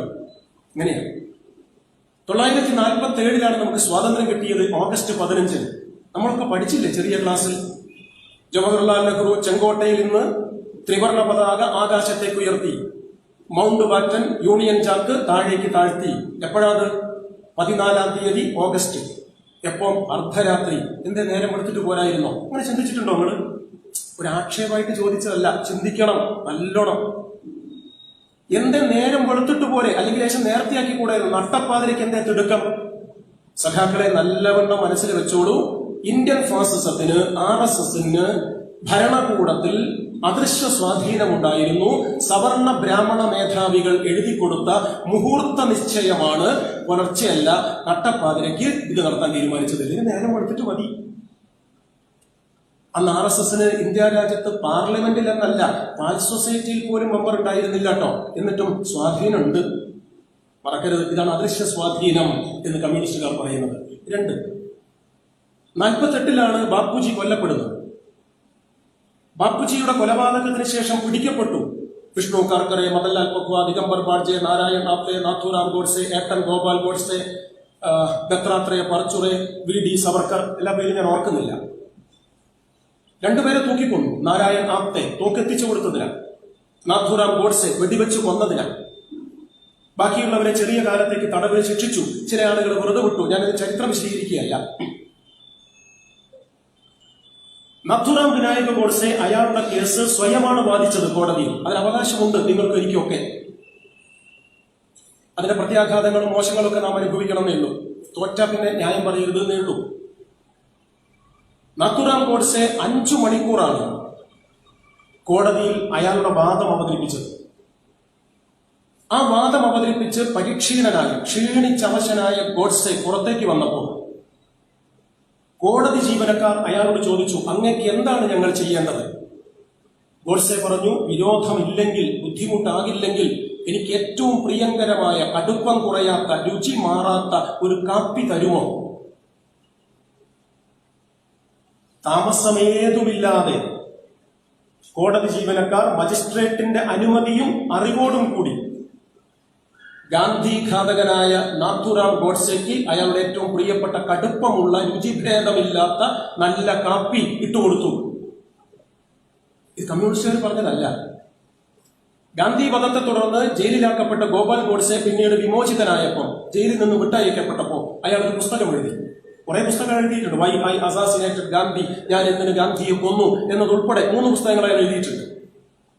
ആ പുസ്തകത്തിൽ ഒന്നിൽ തന്റെ അരുമ സഹോദരനെ പ്രകീർത്തിക്കുന്ന ഭാഗത്ത് ഇയാൾ എഴുതി വച്ചിരിക്കുന്നു, എന്റെ സഹോദരന് കടുപ്പമുള്ള കാപ്പി താമസമില്ലാതെ ഇട്ടുകൊടുക്കാൻ കോടതി അധികാരികൾ മജിസ്ട്രേറ്റിന്റെ സമ്മതത്തോടെ തയ്യാറായി എന്നത് ആഹ്ലാദകരമാണ്. നിങ്ങൾക്ക് കേട്ടപ്പോൾ തോന്നിയോ ഇയാൾ എന്താ പ്രസംഗിക്കുന്നത്, ചങ്ങാതി വന്നിട്ട് എന്താ പ്രസംഗിക്കുന്നത്? കാപ്പിട്ടുകൊടുത്തതാണോ? അല്ല. ഒന്നുകൂടി ഉള്ളിലേക്ക് നോക്കൂ. രാഷ്ട്രപിതാവായ ബാപ്പുജിയുടെ സൃഷ്ടിച്ച മാറിലേക്ക് 3 തവണ തീയുണ്ട, കരുണയില്ലാതെ കാഞ്ചി വലിച്ച് ഓടിച്ച് കയറ്റി, മനുഷ്യത്വത്തിന്റെ മഹാപർവ്വതമെന്ന് ലോകമാകെ വിളിച്ച ആ മനുഷ്യരെ മരണത്തിന്റെ താഴ്വാരത്തിലേക്ക് മടങ്ങി വരാൻ കഴിയാത്ത വിധം പറഞ്ഞയച്ച ഈ കവലച്ചട്ടമ്പിയുടെ തെണ്ടിശാസ്ത്രകാരനെ, നരാധമത്വത്തിന്റെ തമ്പുരാനെ, നൃശംസതയുടെ ചക്രവർത്തിയെ, ആസുരതയുടെ ചക്രവർത്തിയെ, രാഷ്ട്രപിതാവിന്റെ ഘാതകനെ ചായ സൽക്കാരം നടത്തി ഇന്ത്യൻ കോടതിയിൽ കൊല്ലം 1949. മറക്കണ്ട, ആവർത്തിച്ചോളൂ, അടിവരയിട്ട് എഴുതിക്കോളൂ. പാർലമെന്റിൽ എന്നല്ല, പാൽ സൊസൈറ്റിയിൽ പോലും അന്ന് BJPക്കോ RSSനോ മെമ്പർ ഇല്ല. എന്നിട്ടും എന്തുണ്ട്? അദൃശ്യ സ്വാധീനമുണ്ട് എന്ന് ചുരുക്കം. 3. 1963 ജനുവരി മാസം 26-ാം തീയതി ഇന്ത്യ രാജ്യത്തിന്റെ ചരിത്രവീഥിയിലൂടെ, ഇന്ദ്രപ്രസ്ഥത്തിലൂടെ, ഡൽഹിയിലെ രാജവീഥികളിലൂടെ അടിവച്ച് ആയിരക്കണക്കിന് ഇന്ത്യൻ സൈനികർ റിപ്പബ്ലിക് ദിന പരേഡ് നടത്തുമ്പോൾ ലോകമാധ്യമങ്ങൾ ക്യാമറ കണ്ണിൽ ഒപ്പിയെടുത്ത അസാധാരണമായൊരു കാഴ്ച നാം കാണുകയുണ്ടായി. ചരിത്രരേഖാ സൂക്ഷിപ്പ് കേന്ദ്രത്തിൽ അതിപ്പോഴും ലഭ്യമാണ്. RSSന്റെ ഗണവേഷധാരികളായ ഏതാനും ചെറുപ്പക്കാർ, കറുത്ത തൊപ്പി, വെള്ള ഷർട്ട്, കറുത്ത ബെൽറ്റ്, കാക്കി നിക്കർ, കറുത്ത ഷൂസ്, കയ്യിൽ മുളവടി, നെറ്റിയിൽ കുറി എന്ന് പറഞ്ഞ RSSന്റെ വേഷം, യൂണിഫോം, അത് ധരിച്ച് 1963 ജനുവരി 26 ഇന്ത്യയുടെ റിപ്പബ്ലിക് ദിന പരേഡിൽ ഇന്ത്യ രാജ്യത്തിന്റെ പട്ടാളത്തിനോടൊപ്പം മാർച്ച് ചെയ്യാൻ അവസരമുണ്ടാക്കി. ഏതാ കൊല്ലം? 1963. ആരാ പ്രധാനമന്ത്രി? പണ്ഡിറ്റ് നെഹ്റു. വർഗീയവാദിയാണോ? അല്ല. മതനിരപേക്ഷവാദിയല്ലേ? പോരാ, മതനിരാസനാണ്. കടുത്ത യുക്തിവാദിയാണ് പണ്ഡിറ്റ് നെഹ്റു. 17.5 കൊല്ലം ഇന്ത്യ ഭരിച്ചിട്ടുണ്ട് അദ്ദേഹം. ആരാധനാലയങ്ങൾക്ക് അവധി കൊടുക്കാൻ സമയം സമാഗതമായി, ആരംഭിക്കേണ്ടത് ആതുര ശുശ്രൂഷാ കേന്ദ്രങ്ങളും വിദ്യാലയങ്ങളും അത്രേ എന്ന് പ്രഖ്യാപിച്ച മനുഷ്യനാണ് പണ്ഡിറ്റ് നെഹ്റു. ബഹ്റാനക്കൽ അണക്കെട്ടിന്റെ ഉദ്ഘാടന വേളയിൽ സകല മനുഷ്യരോടും, മതമുള്ളവരോടും ഇല്ലാത്തവരോടും, ഈ അണക്കെട്ടിനു മുന്നിൽ ശിരസ്സു കുനിക്കാൻ ഞാൻ അപേക്ഷിക്കുന്നു. ഞാൻ ഇതിന് വിളിക്കുന്നത് അണക്കെട്ടെന്നല്ല, ആധുനിക ക്ഷേത്രമെന്നാണ് എന്ന് പറഞ്ഞവനാണ് പണ്ഡിറ്റ് നെഹ്റു. നെഹ്റുവിന്റെ മരണപത്രം ഒസ്യത്ത് 14 പേജ്, അവസാനത്തെ ഖണ്ഡിക ആരംഭിക്കുന്നത് ഇങ്ങനെയാണ്: ഞാൻ മരിച്ചു കഴിഞ്ഞാൽ എന്റെ മൃതശരീരം ചന്ദനമുട്ടിയിൽ വെച്ച് ദഹിപ്പിച്ച് കിട്ടുന്ന ചിതാഭസ്മം സാധാരണ നാം ചെയ്യുക പതിവുള്ളതുപോലെ ഭാരതത്തിന്റെ പുണ്യനദികളിൽ കൊണ്ടുപോയി നിമഞ്ജനം ചെയ്ത് കളയരുത്. അത് അവിടെ അഴുക്കാകുമെന്ന് മാത്രമല്ല, ആ നടപടി എനിക്ക് അങ്ങേയറ്റം അപമാനകരം കൂടിയാണെന്ന് ഞാൻ അറിയിക്കട്ടെ. പക്ഷെ കോൺഗ്രസ്സുകാർ സമ്മതിച്ചില്ല, കണ്ടോടത്തൊക്കെ കൊണ്ടുപോയി കലക്കി. അത് പോട്ടെ. സമ്പൂർണമായി, സമൂലമായി, ജീവിതാന്ത്യം വരെ കടുത്ത എത്തിയിസ്റ്റ്, നിരീശ്വരവാദിയായി, യുക്തിവാദിയായി, മതനിരാസക്കാരനായി, ഭൗതികവാദിയായിരുന്നു പണ്ഡിറ്റ് നെഹ്റു. പക്ഷേ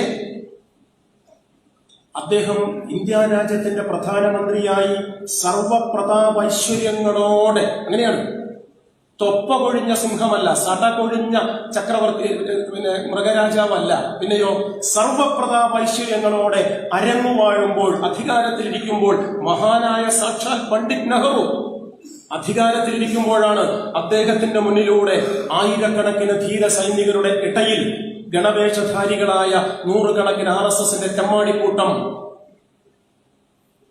മാർച്ച് നടത്തിപ്പോയത്. ഇന്ത്യയുടെ സൈന്യം നടത്തിയ റിപ്പബ്ലിക് ദിന പരേഡിൽ 1963.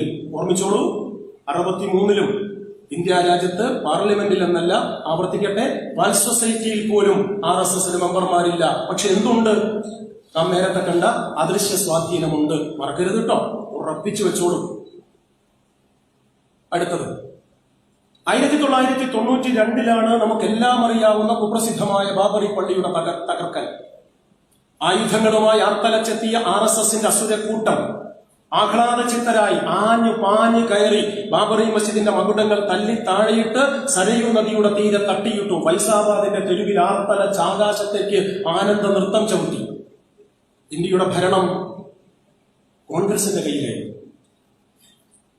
അക്രമം തുടങ്ങിയെന്നറിഞ്ഞതു മുതൽ പൂജാമുറിയിൽ കയറി കഥകടച്ച് കുറ്റിയിട്ട നരസിംഹറാവു തുറന്നത് എല്ലാം കഴിഞ്ഞതിന് ശേഷമാണ്. പശുവും ചത്ത് മോരിലെ പുളിയും പോയതിനു ശേഷമാണ്. ഇന്ത്യ രാജ്യത്തിന്റെ സൈന്യത്തിന് എന്തെല്ലാം പോരായ്മകൾ ഉണ്ടെങ്കിലും ആർത്തലച്ചു വന്ന RSSന്റെ അസുരക്കൂട്ടത്തെ അരമണിക്കൂർ കൊണ്ട് അവസാനിപ്പിച്ചു കളയാൻ കരുത്തുണ്ടായിരുന്നു. അന്നും ഇന്നും. സത്യം, എന്തെങ്കിലും ചെയ്തോ? ഇല്ല. എന്തേ ചെയ്യാതിരുന്നത്? കൽപ്പനകൾക്ക് പഞ്ഞമുണ്ടായിരുന്നത് കൊണ്ടാണ്. സേനാധിപന്മാർക്ക് കരുത്തു ചോർന്നു പോയത് കൊണ്ടാണോ? ഉശിര് നഷ്ടപ്പെട്ടത് കൊണ്ടാണോ? അല്ല. അധികാരികളുടെ ബോധപൂർവമായ അലംഭാവം, അലസത, മടിപിടിക്കൽ, ബോധപൂർവമായ മറിച്ചിടൽ, അതായിരുന്നു അവിടെ കണ്ടത്. വിശദീകരിക്കണ്ടല്ലോ, നിങ്ങൾക്കറിയാം.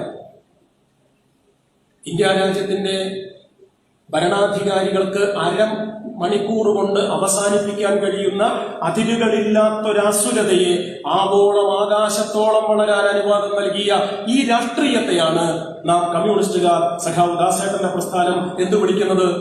ഫാസിസത്തിന്റെ, ഇന്ത്യൻ വർഗീയ ശക്തികളുടെ, RSSന്റെ അദൃശ്യ സ്വാധീനം എന്ന് വിളിക്കുന്നത്. ഈ ഉദാഹരണം എത്ര വേണമെങ്കിലും നീട്ടാം, ഞാൻ വിശദീകരിക്കുന്നില്ല. RSS എന്ന് പറയുന്നത് കൗശലത്തിന്റെ കൊട്ടയാണ്, കുട്ടിലതയുടെ കൂടാരമാണ്, വൃത്തികേടിന്റെ വിളനിലമാണ്. വിശദാംശങ്ങളിൽ പോയാൽ നേരം വൈകും. നോക്കൂ, നിങ്ങൾ ഈ അടുത്ത ദിവസങ്ങളിൽ വന്നൊരു വാർത്തയാണ്, ദ്രൗപദി മുർമുവാണ് നമ്മുടെ രാഷ്ട്രപതി സ്ഥാനാർത്ഥി RSSന്റെ. അറിയാലോ, എന്നോട് ഇടതുപക്ഷക്കാർ പോലും കമ്മ്യൂണിസ്റ്റ് പാർട്ടിക്കാർ പോലും ചോദിച്ചു നേരിലും ഫോണിലും, സഖാവേ കണ്ടില്ലേ, ഇത് പൊളിച്ചു കേട്ടോ നമ്മൾ ന്യൂജൻ കുട്ടികൾ.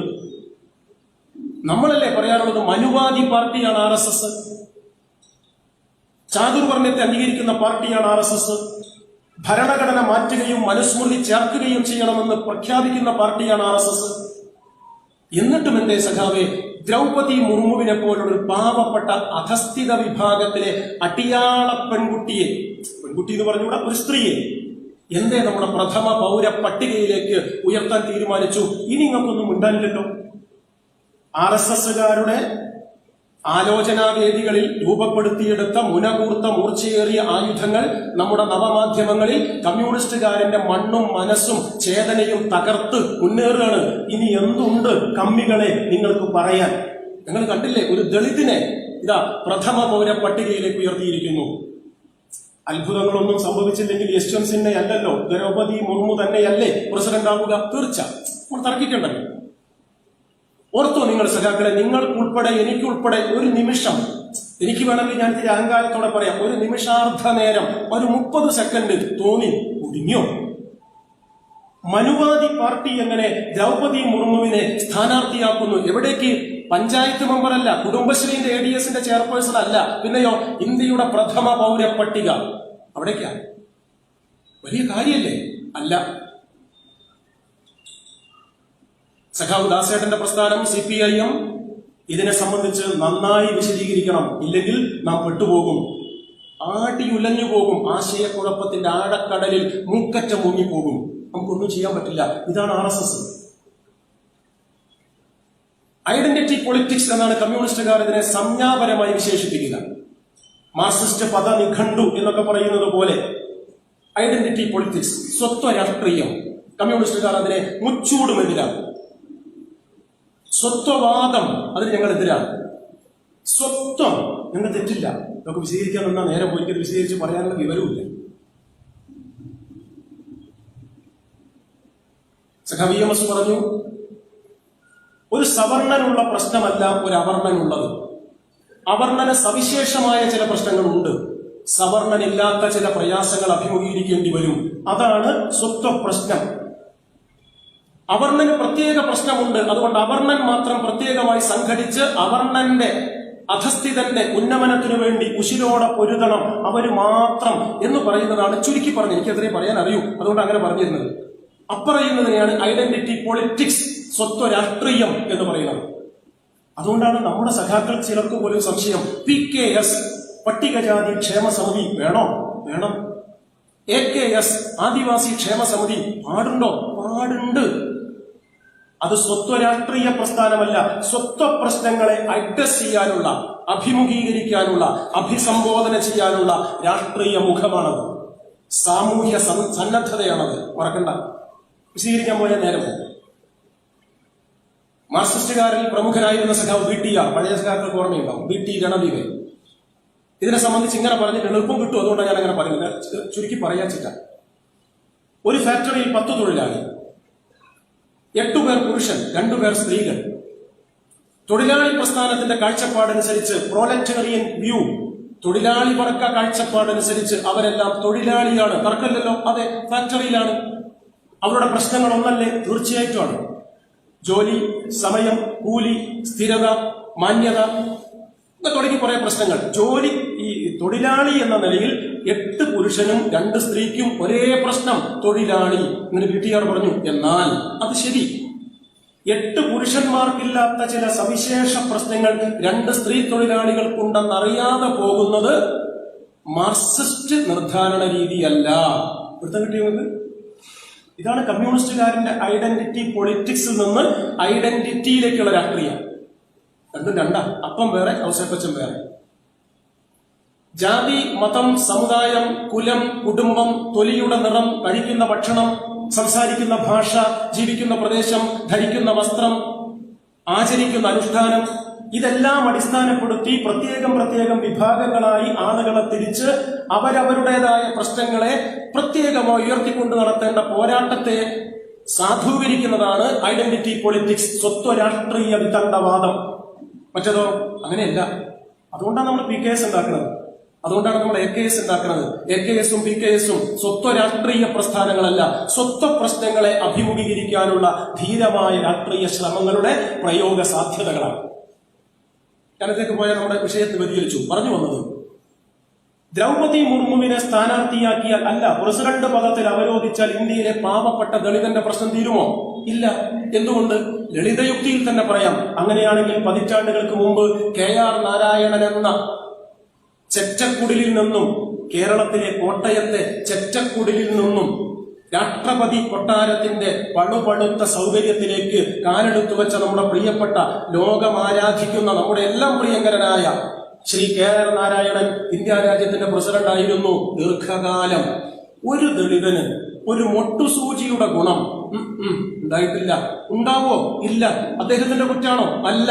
അതുകൊണ്ടാണ് അങ്ങനെ എവിടെയും ഉണ്ടായിട്ടില്ല. ഉദാഹരണം പറഞ്ഞാൽ നേരം വെളുക്കുന്നവരെ പറയാൻ, അമേരിക്കൻ പ്രസിഡന്റിന്റെ പേരായിരുന്നു ബരാക് ഒബാമ. കറുത്തവന. അമേരിക്കയുടെ പാർലമെന്റ് സ്പീക്കറുടെ, അദ്ദേഹം നമ്മൾ പറയാതിരിക്കില്ല, സെനറ്റിന്റെ ഡയറക്ടറിനോ മറ്റാണ് പറയാൻ തോന്നും, തെറ്റിദ്ധരിക്കണ്ട. മലയാളത്തിൽ നമ്മുടെ ഭാഷയിൽ പറയാം. അമേരിക്കൻ പാർലമെന്റിന്റെ സ്പീക്കർ നാൻസി പെലോസി കറുത്തവളായിരുന്നു.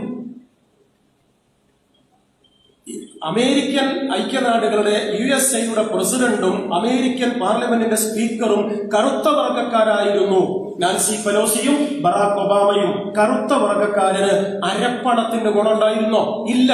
അത് അവരുടെ കുറ്റാണോ? അല്ല. ഇതാണ് രാഷ്ട്രീയം. മാർഗരറ്റ് താച്ചർ എന്ന സ്ത്രീ, ബ്രിട്ടനിൽ ഉരുക്കു വനിത എന്ന പേരിൽ അറിയപ്പെടുന്ന മാർഗരറ്റ് താച്ചർ ദീർഘകാലം ബ്രിട്ടന്റെ പ്രസിഡന്റായിരുന്നു, പ്രധാനമന്ത്രിയായിരുന്നു. മാർഗരറ്റ് താച്ചർ പ്രധാനമന്ത്രിയായിരുന്നു ദീർഘകാലം എന്നതുകൊണ്ട്, അക്കാരണം കൊണ്ട്, അതിന് അണ്ടർലൈൻ ഉണ്ട്, അവരൊന്നും ചെയ്തില്ല എന്നോ അവർ ചെയ്തത് കുറെ ശരിയുണ്ടെന്നോ അല്ലെന്നോ, അതല്ല വിഷയം. ഇത് മാത്രം. മാർഗരറ്റ് താച്ചർ എന്ന സ്ത്രീ ദീർഘകാലം ബ്രിട്ടന്റെ പ്രധാനമന്ത്രി പദത്തിലിരുന്നു എന്നതുകൊണ്ട്, അക്കാരണം കൊണ്ട് മാത്രം ബ്രിട്ടനിലെ ഒരു സ്ത്രീക്ക് അരക്കഴഞ്ച് അധികം ഗുണം കിട്ടിയോ? ഇല്ല. അവരുടെ കുറ്റാണോ? അല്ല. ഇന്ത്യ രാജ്യത്തിന്റെ പ്രധാനമന്ത്രിയായിരുന്നു ശ്രീമതി ഇന്ദിരാഗാന്ധി ദീർഘകാലം. രാഷ്ട്രീയ അഭിപ്രായ വ്യത്യാസങ്ങളെല്ലാം മാറ്റിവെക്കൂ. ശ്രീമതി ഗാന്ധി ഇന്ത്യയുടെ പ്രധാനമന്ത്രിയായിരുന്ന ദീർഘകാലം ഒരു സ്ത്രീ പ്രധാനമന്ത്രിയായിരുന്നു എന്നതുകൊണ്ട്, അടിവരയിടണം, അതുകൊണ്ട് മാത്രം സ്ത്രീകൾക്ക് എന്തെങ്കിലും പ്രത്യേക ഗുണമുണ്ടായോ? ഇല്ല. അത് അവരുടെ കുറ്റാണോ? അല്ലേ? അല്ല. ഫക്രുദ്ദീൻ അലി, APJ അബ്ദുൽ കലാം, ഇങ്ങനെ എമ്പാടും പേർ ഇന്ത്യ രാജ്യത്തിന്റെ പ്രഥമ പൗര പദവി അലങ്കരിച്ചിരുന്നു. ഇന്ത്യൻ പ്രസിഡന്റ് സ്ഥാനത്തിരുന്ന മുസ്ലിങ്ങളാണവർ. ഫക്രുദ്ദീൻ അലിയും APJ അബ്ദുൽ കലാം ഉൾപ്പെടെയുള്ളവർ പ്രസിദ്ധരായവർ, പ്രഗത്ഭരായവർ, കഴിവുകെട്ടവരല്ല. മുസ്ലിമായ ഫക്രുദ്ദീൻ അലിയാണ് ഞങ്ങളുടെ പ്രഥമ പൗരൻ, അതുകൊണ്ട് മുസ്ലിങ്ങൾക്ക് കുറച്ച് ഗുണം കിട്ടി എന്ന് പറയാൻ അവകാശപ്പെടാൻ കഴിയുന്ന ഒരാളെ ചരിത്രത്തിൽ നിന്നോ വർത്തമാനത്തിൽ നിന്നോ ഉദ്ധരിക്കുമോ? ആ മാപ്പു പറയും CPIM. സ്വത്വ രാഷ്ട്രീയം ശരിയാണ്. ഇനിയും ദീർഘമായി പ്രസംഗിച്ച ആ വിഷയം നീണ്ടുപോകും. ചക്കിക്കും കൊറ്റിക്കും ചെറുമനും പാണനും പറയനും പാടില്ല തമ്പുരാനെ നേരിൽ തൊഴാനെന്ന് തമ്പുരാക്കന്മാർ കൽപ്പിച്ചപ്പം പോരാ, അത് വേണം എന്ന് ആക്രോശിച്ച് ആഹ്വാനം ചെയ്ത് അമ്പലത്തിൽ കയറി മണിയടിച്ച മനുഷ്യന്റെ പേര് P. കൃഷ്ണപിള്ള എന്നാണ്. ജാതി പറഞ്ഞാൽ ഉയർന്നവനാണ്. ചത്താൽ മറമാടാൻ ചക്കിക്കും കൊറ്റിക്കും പാണനും പറയനും പുലയനുമെല്ലാം 6 അടി മണ്ണു വേണം, അതിൽ ഞാൻ അവകാശം കൊടുക്കും എന്ന് പറഞ്ഞ മനുഷ്യന്റെ പേര് EM ശങ്കരൻ നമ്പൂതിരിപ്പാട് എന്നാണ്. ജാതി പറഞ്ഞ മുന്തിയതാണത്രേ. ഇന്ത്യ രാജ്യത്തിലെ പാവങ്ങളുടെ പടത്തലവൻ എന്ന അപരനാമധേയത്തിൽ അറിയപ്പെട്ട കേരളത്തിന്റെ രാഷ്ട്രീയ സാമൂഹ്യ നവോത്ഥാന മണ്ഡലത്തിൽ ചിതറിത്തെറിക്കുന്ന കനൽച്ചീളുകൾ പോലെ മുന്നേറ്റത്തിന്റെ ഉൾമുനയായി നിന്ന, കുന്തമുനയായി നിന്ന സഖാവ് AKG. പേര് മുഴുവൻ അറിയില്ലേ? ഓർമ്മിച്ചെടുക്കണം. AKG മക്ക് മതി. ഇത് പറയുമ്പോൾ മുഴുവൻ പേരും പറയണം. എന്താ പേരറിയോ? ആയില്ലത്ത് കുറ്റിയേരി ഗോപാലൻ നമ്പ്യാർ. എങ്ങനെ? ആയില്ലത്ത് കുറ്റിയേരി ഗോപാലൻ നമ്പ്യാർ. നമ്പ്യാരാണത്രേ. കമ്മ്യൂണിസ്റ്റുകാർക്ക് നമ്പ്യാരായാലും നായരായാലും കണക്കന്നെ. അതല്ല ഇവിടെ പറയുന്നത്. ഇതിനാ വർത്താനം. ആയില്ലത്ത് കുറ്റിയേരി ഗോപാലൻ നമ്പ്യാരായതുകൊണ്ടാണോ?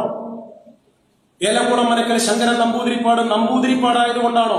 സഖാവ് P. കൃഷ്ണപിള്ള പിള്ളയായതുകൊണ്ടാണോ ഈ സമരങ്ങളിൽ നിന്നത്? അല്ല. പിന്നെയോ? കമ്മ്യൂണിസ്റ്റ് മൂല്യബോധത്തിന്റെ രാഷ്ട്രീയ ധാരണ, സ്ഥൈര്യം, പ്രത്യയശാസ്ത്രത്തിന്റെ പ്രകടിതമായ പ്രോജ്വലമായ നിലപാടു തറ, അതിലാണ് അവർ ശിരസുയർത്തിപ്പിടിച്ചു നിന്നത്. നെഞ്ചു കുനിയാതെ നിന്നത്, മുട്ടു വളയ്ക്കാതെ നിന്നത്. അതിന് മാർക്സിസമാണ് അവരെ പ്രാപ്തരാക്കിയത്, സ്വത്വരാഷ്ട്രീയമല്ല. ഞാൻ പറഞ്ഞത് മുർമു. അവരാക്ഷേപിക്കാനല്ല പറയേണ്ടത്. തെറ്റിപ്പോവരുത് സഖാക്കളെ. RSS ഇങ്ങനെയാണ്. ഞങ്ങൾ ഒരു അധസ്ഥിതയെ പ്രധാന പദത്തിലേക്ക് അവരോധിച്ചില്ലേ? നിങ്ങൾ എന്തായി പറയുന്നത്? മനുവാദി പാർട്ടി എന്ന് ഞങ്ങളെ വിളിക്കാൻ ഇനി നിങ്ങൾക്ക് നാവ് പൊങ്ങുമോ? രാമനാഥ് കോവിന്ദും അക്കൂട്ടത്തിൽപ്പെട്ടയാളാണ് കേട്ടോ.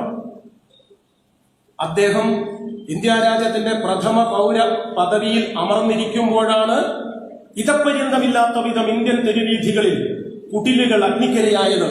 പാവപ്പെട്ടവനായതുകൊണ്ടും അധസ്ഥിതനായതുകൊണ്ടും മാത്രം. മറക്കണ്ട. എന്നാ പിന്നെ അദ്ദേഹമല്ലേ നമ്മുടെ പ്രഥമ പൗരൻ?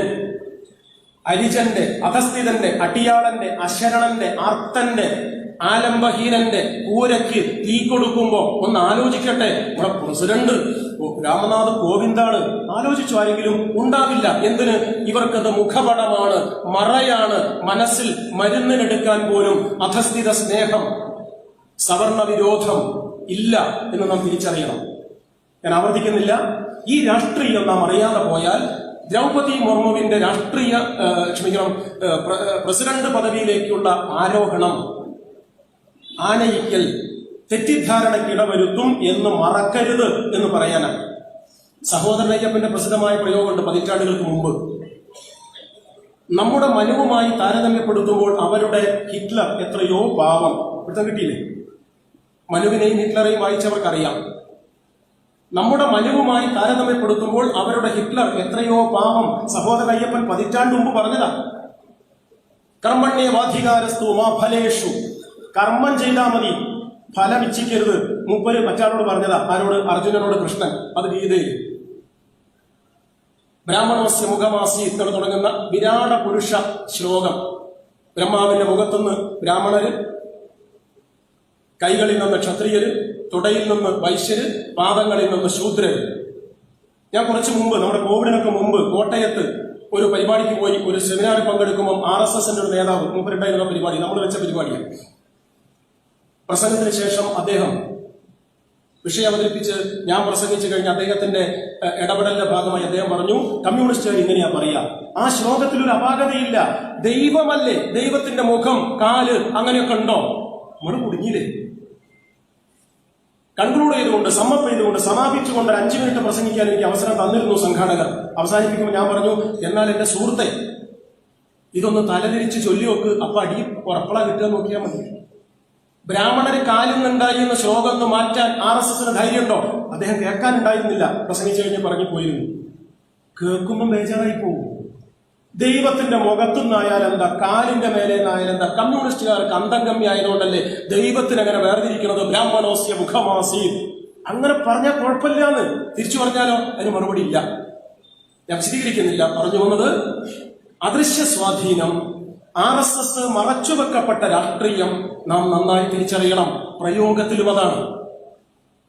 ഹിറ്റ്ലർ അധികാരത്തിൽ വന്നപ്പോൾ ജർമ്മനിയിൽ ആദ്യം ഒപ്പുവെച്ച 5 കൽപ്പനകളിൽ ഒന്ന്, അഡോൾഫ് ഹിറ്റ്ലർ തെരഞ്ഞെടുപ്പിലൂടെയാണ് അധികാരത്തിൽ വന്നത്.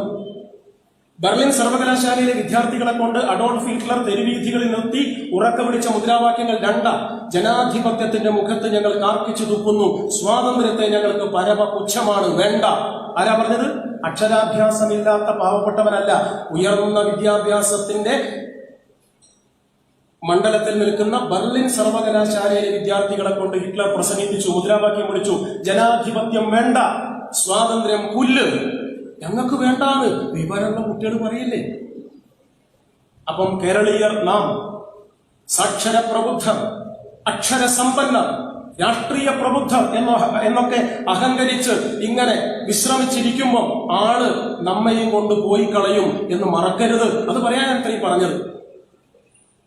അഡോൾഫ് ഹിറ്റ്ലർ ഒപ്പുവെച്ച കൽപ്പനകളിൽ ഒന്ന്, സാർവദേശീയ തൊഴിലാളി ദിനമായ മെയ് 1 എന്റെ രാജ്യമായ ജർമ്മനിയിൽ നാളെ അടുത്ത മെയ് 1 തീയതി മുതൽ ദേശീയ അവധി ദിനമായിരിക്കും എന്ന് പ്രഖ്യാപിക്കലാണ്. എന്താണ്?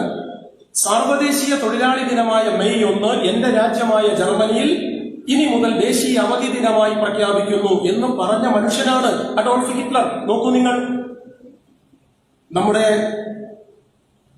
ദ്രൗപദി മുർമുവിനെ പ്രസിഡന്റ് സ്ഥാനാർത്ഥിയായി അവരോധിച്ചപ്പം അന്താളിച്ചുപോയ, അന്തം വിട്ടുപോയ നമ്മുടേതുൾപ്പെടെയുള്ള ചില അനുഭാവികളും സഖാക്കളും ഞാനടക്കം ആലോചിക്കണം. അന്ന് ജർമ്മനിയിലെ കമ്മ്യൂണിസ്റ്റ് പാർട്ടിയിലെ എമ്പാടും ആളുകൾ അന്താളിച്ചു പോയിരുന്നു. ഇയാളും മിടുക്കനാണല്ലോ, നമ്മൾ ചെയ്യേണ്ടത് ഇയാളല്ലേ ചെയ്യുന്നത്. അങ്ങനെയാണ് ഫാസിസം. എന്താണ് അവർ ചെയ്യുന്നത് എന്ന് പെട്ടെന്ന് മനസ്സിലാവില്ല. അതുകൊണ്ടാണ് 8 കൊല്ലം മുമ്പ് 2014 മോഡി അധികാരത്തിലേക്ക് കയറാൻ പോകുമ്പം അയാൾ ചെയ്ത പണി നിങ്ങൾക്ക് ഓർമ്മയില്ലേ? പാർലമെന്റിലേക്ക് കയറുന്നതിന് മുമ്പ് അവിടുത്തെ പടിക്കെട്ടിൽ ചുംബിച്ചാണ്, ഉമ്മ വെച്ചാണ് അയാൾ കയറിപ്പോയത്. ദേശീയ മാധ്യമങ്ങൾ പൊടിപ്പും തൊങ്ങലും വെച്ചെഴുതി, മോഡി മഹാമിടുക്കൻ. പാർലമെന്റിലേക്ക് കയറിപ്പോകാൻ തിടുക്കം കാണിക്കുകയല്ല ആ മനുഷ്യൻ ചെയ്തത്. മുട്ടുകുനിച്ച്, മുഖം വളച്ച്, ചുണ്ടുകൊണ്ട് പാർലമെന്റിന്റെ ചെങ്കൽ പടവുകളിൽ ചുംബിച്ചാണ് ആ ഭാരതപുത്രൻ അമ്മയുടെ അധികാരം ഏറ്റെടുക്കാൻ പോയത്. കമ്മ്യൂണിസ്റ്റുകാർ ഉൾപ്പെടെയുള്ളവർ ചോദിച്ചു, മുട്ടുക്കനാട്ടോ? രാജീവിന് തോന്നിയോ? ഇന്ദിരയ്ക്ക് തോന്നിയോ? നെഹ്റുവിന് തോന്നണ്ടേ? തോന്നിയിട്ടില്ല. അയാൾ മുട്ടുക്കനാണ്. ഇന്ത്യ രാജ്യത്തിന്റെ പാർലമെന്റിന്റെ പടിക്കെട്ടുകൾ ചുണ്ടുകൊണ്ട് ഉമ്മ വെച്ചാണ്, ചുംബിച്ചാണ് മോഡി അധികാരത്തിലേക്ക് കയറിപ്പോയത്. നമസ്കരിക്കുന്നത് കൊല്ലുന്നതിനു മുമ്പാകണമെന്ന് ഫാസിസത്തിന്റെ രാഷ്ട്രീയമാണ്. അവസാനിപ്പിക്കുന്നതിനു മുമ്പ് ആശ്ലേഷമാകാം എന്ന് പഠിപ്പിച്ചത് മഹാഭാരതമാണ്. അറിയില്ലേ? ധൃതരാഷ്ട്രാലിംഗനം. ഇങ്ങനെ പുരാണ കഥയൊക്കെ പറഞ്ഞ നേരം പഞ്ചപാണ്ഡവരിൽ കരുത്തനായ ഭീമന്റെ കഥ കഴിക്കാനുണ്ടാക്കിയ ഏർപ്പാടായിരുന്നു ഭീമനെ കണ്ണു കാണാത്ത ധൃതരാഷ്ട്രയുടെ ഒരു തെറ്റിദ്ധാരണ പരത്തിയിട്ട് ഞെക്കി പൊട്ടിക്കുകയാണ്. കരുത്തനാണ് അദ്ദേഹം, പൊട്ടിയ ചത്തു. അന്ന് ഏഷ്യാനെറ്റ് മനോരമയില്ല, പക്ഷേ വാർത്ത ചോർന്നുപോയി. ഭീമൻ വെള്ളോട് കൊണ്ട് ഒരു പ്രതിമയുണ്ടാക്കി മുത്തച്ഛന്റെ കൈ കൊടുത്തിട്ട് ഹസ്തിനപുരിയുടെ ചുമരിന് ചാരി എന്നിട്ട് ദിനേശ് പൂരി എന്ന് മഹാഭാരതത്തിലില്ല, ഞാൻ പറഞ്ഞു എന്നേ ഉള്ളൂ. വലിച്ചിട്ട് ഭീമൻ പറഞ്ഞു, നിങ്ങൾ ഞെക്ക് പൊട്ടിക്ക്, എന്താ വെച്ചാൽ ചെയ്തോളി, പ്രതിമയല്ലേ. ധൃതരാഷ്ട്രൻ കണ്ണു കാണാത്തത് ഇതാ പൊട്ടിച്ചത്. ഭീമൻ രക്ഷപ്പെട്ടതാണ്. മലയാള ഭാഷാ നിഘണ്ടുവിന് മഹാഭാരതം സമ്മാനിച്ച ശൈലിയാണ് ധൃതരാഷ്ട്രാലിംഗനം. എന്നതിന്റെ അർത്ഥം, പണ്ടെനിക്ക് നിങ്ങളെ തല്ലണമായിരുന്നു, കൊല്ലാൻ. ഇന്നത് വേണ്ട, തലോടിയും കൊല്ലാം. എനിക്ക് നിങ്ങൾ ആക്രമിക്കണമായിരുന്നു, അവസാനിപ്പിക്കാൻ. വേണ്ട, ഇന്ന് ആശ്ലേഷിച്ചുമാകാം. ഇതാണ് അർത്ഥം. നമ്മുടെ കോഴിക്കോട് നാടൻ ഭാഷയെ പറഞ്ഞാൽ, എനിക്ക് നിങ്ങളെ കൊല്ലണമെങ്കിൽ പണ്ട് കഴുത്തു പിടിച്ച് ഞെക്കണമായിരുന്നു, ഇപ്പൊ വേണ്ട, ഞെക്കി തന്നെ വേണമെന്നില്ല കൊലപാതകം, നക്കിയാലുമാവാം എന്ന് മുതലാളിത്തം പഠിച്ചിരിക്കുന്നു. ഫാസിസം മനസ്സിലാക്കിയിരിക്കുന്നു. നക്കിയും കൊല്ലാം, ഞെക്കി തന്നെ വേണമെന്നില്ല. അതാണ് ധൃതരാഷ്ട്രാലിംഗനം. അതുകൊണ്ടാണ് ദ്രൗപദി മുർമുവിനെ പോലെയുള്ള അധസ്ഥിത ജനവിഭാഗത്തിലെ ഒരാളെ തെരഞ്ഞുപിടിച്ച് പ്രഥമ പൗര പദത്തിലേക്ക് ആനയിക്കുന്ന പുളപ്പിലേക്ക് ഇന്ത്യൻ രാഷ്ട്രീയം മാറുന്നത്, ഫാസിസ്റ്റുകൾ കൗശലപ്പെടുന്നത് എന്ന് നാം തിരിച്ചറിയണം. അവസാനിപ്പിക്കുന്നതിന് മുമ്പ് എന്താ പറയാ, നമിക്കലാകാം, കുമ്പിടലാവാം. കൊലപാതകത്തിന് മുമ്പ് കുമ്പിടലാവാം എന്ന് ഫാസിസത്തിനറിയാം. 948 വീണ്ടും കുമ്പിടലുണ്ടായിരുന്നു. ചരിത്രത്തിൽ പരിധിയാൽ മതി, ബോധ്യമുണ്ടാവും. ബിർളാ മന്ദിരത്തിന്റെ മുത്തകിടിയിലൂടെ മനു ആഭ എന്ന് പറയുന്ന 2 സഹായി പെൺകുട്ടികളുടെ തോളത്ത് കൈയിട്ട് പ്രാർത്ഥനയ്ക്കെത്താൻ നേരം വൈകിയെന്ന് വേവലാതി പുറകുറുത്ത് പ്രകടിപ്പിച്ചുകൊണ്ട് അനാരോഗ്യത്തെയും അസുഖത്തെയും വകവെക്കാതെ പ്രാർത്ഥനയ്ക്കെത്താൻ നീട്ടിവലിച്ച് നടക്കുകയായിരുന്ന ബാപ്പുജിയെ പ്രണമിക്കാനാണ്, നമസ്കരിക്കാനാണ് എന്ന വ്യാജേന കുമ്പിട്ടെന്ന് വരുമ്പോഴാണ് അരയിൽ കരുതിയിരുന്ന ചെറുതോക്കെടുത്ത് കാരുണ്യ ലവലേശമന്യെ കാഞ്ചി വലിച്ച് അവരോട് ലേശപ്പുറത്ത് നിന്ന് സംസാരിച്ചോളാം. ഈ വാദത്തിന് അവർക്കൊരു ബുദ്ധിമുട്ടാവും. അതുകൊണ്ടാണ് കാര്യമായ സംസാരത്തിലാണ് ഇതിന്റെ ഒച്ചലുണ്ട്. അവർക്കൊരു ബുദ്ധിമുട്ടാണ്. എനിക്ക് പ്രയാസം ഉണ്ടായിട്ടല്ല, ഈ വാദൊക്കെ തന്നെ ആയതുകൊണ്ട്. അപ്പോ ബാപ്പുജിയുടെ പാതാരവിന്ദങ്ങളിൽ അശ്രുപൂജ ചെയ്ത് എഴുന്നേറ്റ് വരുമ്പോഴാണ് വെടിയുതിർത്തത്. ആര്? നാഥുറാം ഗോഡ്സെ. നാഥുറാം ഗോഡ്സെ ബാപ്പുജിയെ വെടിവെച്ചത് കുമ്പിട്ട് നിവരുമ്പോൾ എഴുന്നേറ്റ് നിന്നിട്ടാണ്. നാഥുറാം ഗോഡ്സെ വെടിവെച്ചത് രാഷ്ട്രപിതാവിന്റെ നെഞ്ചകത്തിലേക്കാണ്. നരേന്ദ്രമോദി ഇപ്പോൾ നിർത്താതെ വെടിയുതിർത്തുകൊണ്ടിരിക്കുന്നത് 8 കൊല്ലമായി രാഷ്ട്രത്തിന്റെ നെഞ്ചിലേക്കാണ് എന്നറിയാതെ പോകരുത്. അതാ പ്രശ്നം. ആ രാഷ്ട്രീയം അറിഞ്ഞില്ലെങ്കിൽ നമ്മൾ കുഴപ്പത്തിൽ പെടും. ഞാൻ പറഞ്ഞതിലേക്ക് തിരിച്ചു വരാം. അതുകൊണ്ട് ഫാസിസത്തിന്റെ കൗശലങ്ങൾ നാം വിചാരിക്കുന്നതിനേക്കാൾ അപ്പുറമാണ് എന്നറിയലാണ് ഫാസിസത്തിനെതിരെയുള്ള പോരാട്ടത്തിന്റെ മുന്നുപാധികളിൽ പ്രധാനം. ആദ്യത്തെ അജണ്ട അതാണ്. ഇവരിങ്ങനെയൊക്കെയാണ് വരിക എന്നറിയണം. അമേരിക്കയിൽ ഒരു പോക്കറ്റ് അടിക്കാരുണ്ടായിരുന്നു, ജോൺ എന്നാണ് പേര്. മിടുക്കനാ. പോക്കറ്റ് അടിക്കാരൻ മിടുക്കനാന്ന് പറഞ്ഞാൽ മനസ്സിലായില്ലേ? ഡോക്ടർ മിടുക്കനാന്ന് പറഞ്ഞാൽ എന്താ? മരുന്ന് കൊടുത്താൽ മാറും. അതന്നെ. പോക്കറ്റ് അടിക്കാരൻ മിടുക്കനാന്ന് പറഞ്ഞാൽ ആര് കാവൽ നിന്നാലും ഇവൻ കള്ളക്കടത്ത് നടത്തും, പോക്കറ്റ് അടിക്കും. അതാ മിടുക്കൻ. കുപ്രസിദ്ധമാണ് രാജ്യത്താകെ. ജോണിനെ അറിയാം. എല്ലാ പോക്കറ്റ് അടിക്കാരനാണ്, കള്ളക്കടത്തുകാരനാണ്. ഒരു ദിവസം അതിർത്തിയിൽ കാവൽ നിൽക്കുകയാണ്. കസ്റ്റം എന്തായാലും പറയാ, നമ്മുടെ ഈ അതിന് പറയുന്നത് നികുതി അടയ്ക്കുന്ന ആൾക്കാർ, ചെക്ക് പോസ്റ്റ് പോലീസുകാരൊക്കെ പടിയൊക്കെ ആയിട്ട്. ജോൺ ഉണ്ട്, ഒരു ബൈക്കും തള്ളിക്കൊണ്ടുവരുന്നു. തെറ്റെഴുതിട്ടാ, സ്റ്റാർട്ട് ചെയ്തിട്ടില്ല, ഓടിച്ചിട്ടില്ല, ഉന്തിക്കൊണ്ട്. നോക്കുമ്പോൾ പിറകിലൊരു ചാക്കിൽ എന്തോ കെട്ടിവെച്ചിട്ടുണ്ട്. പോലീസുകാർ പറഞ്ഞു, ജോണാ വരുന്നത് കള്ളക്കടത്താന്ന് ഉറപ്പാ, വിടരുത്. തടഞ്ഞു. എന്താടാ ചാക്കില്? തിരി മണലാ സാർ. അഴിച്ചു. നോക്കുമ്പോ മണല. ശരി പൊയ്ക്കോ, വിട്ടു. പിറ്റേന്ന് രാവിലെ ഉണ്ട് ജോൺ വരുന്നു ദേ ചെക്ക് പോസ്റ്റില്. പോലീസ് പറഞ്ഞു, എന്താടാ ചാക്കില്? മണല. ഇന്നലെ മണല് കൊണ്ടുവന്നിട്ട് ഇന്ന് സ്വർണ്ണക്കട്ടിയല്ലേ? അത് ബിരിയാണി ചെമ്പില്ല സ്വർണ്ണക്കട്ടി കൊണ്ടുപോകാൻ, അന്ന് ചാക്കയുള്ളൂ. പോലീസുകാരോട് വിടില്ല മോനെ, നിന്റെ വിളവൊന്നും ഇവിടെ നടക്കില്ല. അഴിച്ചു. വെറും മണല്. പോലീസുകാരോട് പോയിക്കോ. മൂന്നാമത്തെ ദിവസം 4, 15, 36, 92, 98, 100 ദിവസം പോലീസുകാർ നോക്കുമ്പോൾ ജോൺ ഒരു ബൈക്കും തള്ളി വരും. പിന്നെ ഒരു ചാക്കുകെട്ടുണ്ടാവും. പോലീസുകാർ കാരുണ്യം കാണിച്ചില്ല ലെവലേശം. ഓരോ ദിവസവും അഴിച്ചു പരിശോധിച്ചു. നോക്കിയപ്പോ എല്ലാ ദിവസവും ഒരു പിടി മണല് പാവക്കും തള്ളിക്കൊണ്ട് പോവാ. ഒയ്ക്കടാ, വിട്ടു. കുറെ കൊല്ലം കഴിഞ്ഞപ്പം ഒരു വീട്ടു താമസത്തിന്റെ ചടങ്ങിൽ വെച്ച്, ഒരേ കൂടലിന്റെ താമസത്തിന് ചടങ്ങിൽ വെച്ച് ജോണും അവിടെ ഡ്യൂട്ടിയിലുണ്ടായിരുന്നു പിരിഞ്ഞു പോയൊരു പോലീസുകാരും തമ്മിൽ കണ്ടു. പോലീസുകാരൻ ചോദിച്ചു, ജോണല്ലേ? അതെ. എന്നെ മനസ്സിലായോ? പിന്നെ നിങ്ങൾ എന്നെ തടയാൻ നിന്ന പോലീസല്ലേ? എന്തേ ഇവിടെ? ഞാൻ ഇയാളെ വിളിച്ചിട്ട് വന്നതാ. നിങ്ങളോ? ഞാനും. ഭക്ഷണമൊക്കെ കഴിഞ്ഞ് വട്ടത്തിൽ വെടി പറയാനിരുന്നു പോലീസുകാരനും ജോണും. പോലീസുകാരൻ ചോദിച്ചു, ഈ ഒരു പൊട്ടനല്ലേ? ജോൺ ചോദിച്ചു, എന്താ സാർ? എടാ, ഞാൻ ആ ഡ്യൂട്ടിക്ക് നിന്ന് 100 ദിവസം, ഒരു 2-3 മാസത്തിലധികം മെനക്കെട്ട് തല്ലിയാ സ്റ്റാർട്ടാവാത്ത ഒരു വണ്ടിയും ബൈക്കും ഉന്തിയിട്ട് ഒരു വലിയ ചാക്കും കെട്ടിയിട്ട് ഇങ്ങനെ കൊണ്ടുപോകല്ലേ. ഞങ്ങൾ 100 ദിവസം അഴിച്ചു നോക്കിയിട്ട് ഇത്തിരി മണലല്ലാതെ എന്ത് കുന്താ അതിലുള്ളത്? ഈ ഒരു പൊട്ടനാണോ? ജോണി ചോദിച്ചപ്പോൾ പോലീസിൽ നിന്ന് പിരിഞ്ഞു എന്ന് പറഞ്ഞത് ശരിയാണോ? ഉറപ്പല്ലേ? പോലീസുകാരെ പെൻഷൻ കാർഡൊക്കെ എടുത്ത് കാണിച്ചു. ഉറപ്പായി. എന്നാ പറയട്ടെ. ഞാനല്ല പൊട്ടൻ, ഈ പൊട്ടൻ.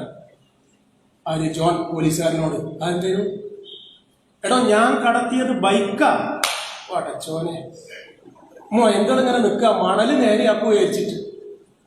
ഇവൻ കടലാസ് ഒന്നുമില്ലാത്ത, ടാക്സ് അടയ്ക്കാത്ത, ഇൻഷൂറില്ലാത്ത നാട്ടുകാരെ പോരെന്ന് ചങ്ങല പൊട്ടിച്ചുകൊണ്ടുവന്ന ബൈക്ക് അപ്പുറത്ത് കൊണ്ടുപോയി കിട്ടണ ചുളൂര് വിറ്റ് കുട്ടടിച്ചതാ 100 എണ്ണം. ഒരു പോലീസുകാരന് തോന്നി ഒപ്പന്റെ വഴിയിലുള്ള ചാക്ക് നോക്കണേന് പകരം കടലാസം നോക്കട്ടെ എന്ന് നോക്കിയില്ല. കാരണം തള്ളിയാ സ്റ്റാർട്ടാവാത്ത വണ്ടിയല്ല, ആര് കൊണ്ടുപോകാനാണ്? ഇവൻ കിട്ടിയ പൈസക്ക് വിറ്റതാ. ഇതാണ് ഫാസിസം. നാം കാത്തു നിൽക്കും. ദ്രൗപദി മുർമുവിനെ പ്രസിഡന്റാക്കിയ പാർട്ടിയല്ലേ? ഹരിജനങ്ങളോട്, പാവപ്പെട്ടവരോട്, അധസ്ഥിതരോട് അപാകം എന്തെങ്കിലും ഉണ്ടാകോ? ഇല്ല. അങ്ങനെ ചിന്തിക്കുന്നതേ അപാകം. അങ്ങനെ തോന്നില്ലേ നമുക്ക്? ഉണ്ട്. ഇതാണ് ജോണിന്റെ രാഷ്ട്രീയം. ഇതാണ് ഫാസിസത്തിന്റെ രാഷ്ട്രീയം. ഇതാണ് നരേന്ദ്രമോദിയുടെ രാഷ്ട്രീയം എന്ന് നാം തിരിച്ചറിയണം. അതുകൊണ്ട് സമയം ദീർഘാവും. 7:44 6:48 ഞാൻ തുടങ്ങിയത്. നരേന്ദ്രമോദി ഈ 8 കൊല്ലക്കാലമായി നമ്മുടെ രാജ്യത്ത് നടപ്പാക്കിക്കൊണ്ടിരിക്കുന്ന അപകടകരവും അസാധാരണവുമായ രാഷ്ട്രീയ അജണ്ടകളെ, അതിന്റെ സാമ്പത്തിക മാനങ്ങളെ കാണാതെ പോയാൽ, അതിന്റെ സാർവദേശീയ മണ്ഡലത്തിലേക്ക് വളരാൻ കഴിവും കരുത്തുമുള്ള ഫാസിസത്തിന്റെ ക്രൂരദണ്ഡകളെ മറന്നുപോയാൽ, ആഴത്തിലേക്ക് വേരോടിയിരിക്കുന്ന അതിന്റെ തായ്വേരുകളെ അവഗണിച്ചു പോയാൽ നാം മോദിക്കെതിരെയുള്ള വർത്തമാനം പറച്ചിലുകളിൽ അഭിരമിച്ചിരിക്കുകയും ആശ്വാസം കൊള്ളുകയും മാത്രം ചെയ്താൽ, അത് വേണം, മാത്രം എന്ന് ഞാൻ പറയാൻ കാരണം അതും വേണം, അത് മാത്രം ചെയ്താൽ നാം അപകടത്തിന്റെ അഗാധ തലങ്ങളിലേക്ക് അതിവേഗം നിപതിച്ചു പോകും എന്നത് ഓർമ്മിച്ചെടുക്കണം എന്നതാണ് സഖാവ് ദാസേട്ടന്റെ സ്മരണകൾക്ക് മുന്നിൽ നമുക്ക് സമർപ്പിക്കാൻ കഴിയുന്ന ഏറ്റവും ഉജ്ജ്വലമായ സ്മരണം.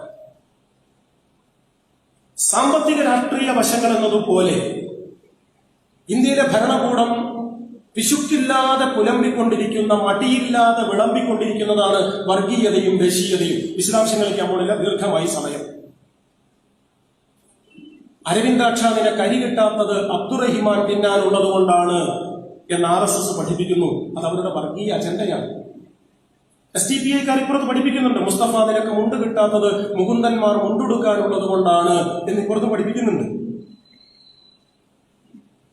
എനിക്കും നിങ്ങൾക്കും അരി കിട്ടാത്തത്, തുണി തികയാത്തത്, പണിയിടങ്ങൾ പടിയടച്ച് 10,000 പുറത്താക്കപ്പെടുന്നത്, മരുന്നില്ലാതെ കുരുന്നുകൾ കരിഞ്ഞു തീരുന്നത്, അപ്പുറത്ത് മതവിശ്വാസി ധാരാളം ഉള്ളത് കൊണ്ടാണ്. അവനില്ലാതായാൽ എല്ലാം എന്റെ മതക്കാർക്ക് മാത്രം വിഭജിക്കാനുള്ള അവസരമുണ്ടായാൽ ആവോളം അത് അനുഭവിക്കാൻ കഴിയും എന്നവരെ പഠിപ്പിച്ചിരിക്കുന്നു. തെറ്റിദ്ധരിപ്പിച്ചതാണെങ്കിലും അപകടമാണത്. രാമനും റഹീമും കല്യാണിയും ഖദീജയും ഔസേപ്പും ഒരുമിച്ച് നിന്ന് അധികാരി വർഗത്തിന്റെ അരമന ചുമരുകൾക്ക് നേരെ കണ്ണിൽ കത്തുന്ന അഗ്നിയും കയ്യിൽ കിട്ടുന്ന ആയുധങ്ങളുമായി അരി എവിടെ മോടി, തുണി എവിടെ, പണി എവിടെ എന്നാർത്തലച്ചു വന്നാൽ കനകസിംഹാസനങ്ങൾ കടലെടുക്കുകയും അധികാരത്തിന്റെ അരമന ചുമരുകൾക്ക് വിള്ളലുണ്ടാവുകയും ചെയ്യും. തമ്പുരാൻ വിയർക്കും, തമ്പുരാട്ടി വിറയ്ക്കും. അത് അധികാരികൾക്ക് ഇഷ്ടമല്ല. അപ്പോഴോ അധികാരി വർഗത്തിന്റെ അരമന ചുമരുകളിൽ സ്വന്തം ഹൃദയരക്തം കൊണ്ട് ഇൻകുലാബിന്റെ രണഭേരികൾ എഴുതി വെക്കാൻ അലമാലകൾ കണക്കെ ആർത്തലച്ചു വരുന്ന ജനകോടികളുടെ രാഷ്ട്രീയ പോരാട്ടത്തിന്റെ കരുത്തിനെ, ഭരണാധികാരി വർഗത്തിന്റെ നൃശംസതയുടെ നെഞ്ച് പിളർക്കാനുള്ള അതിന്റെ പോരാട്ട വീര്യത്തെ ചിതറിത്തെറിപ്പിച്ച് കളയുക, നല്ല ഭാഷയിൽ പറഞ്ഞാൽ ശകലീകരിക്കുക, ശിഥിലീകരിക്കുക എന്നതാണ് ഈ അജണ്ട.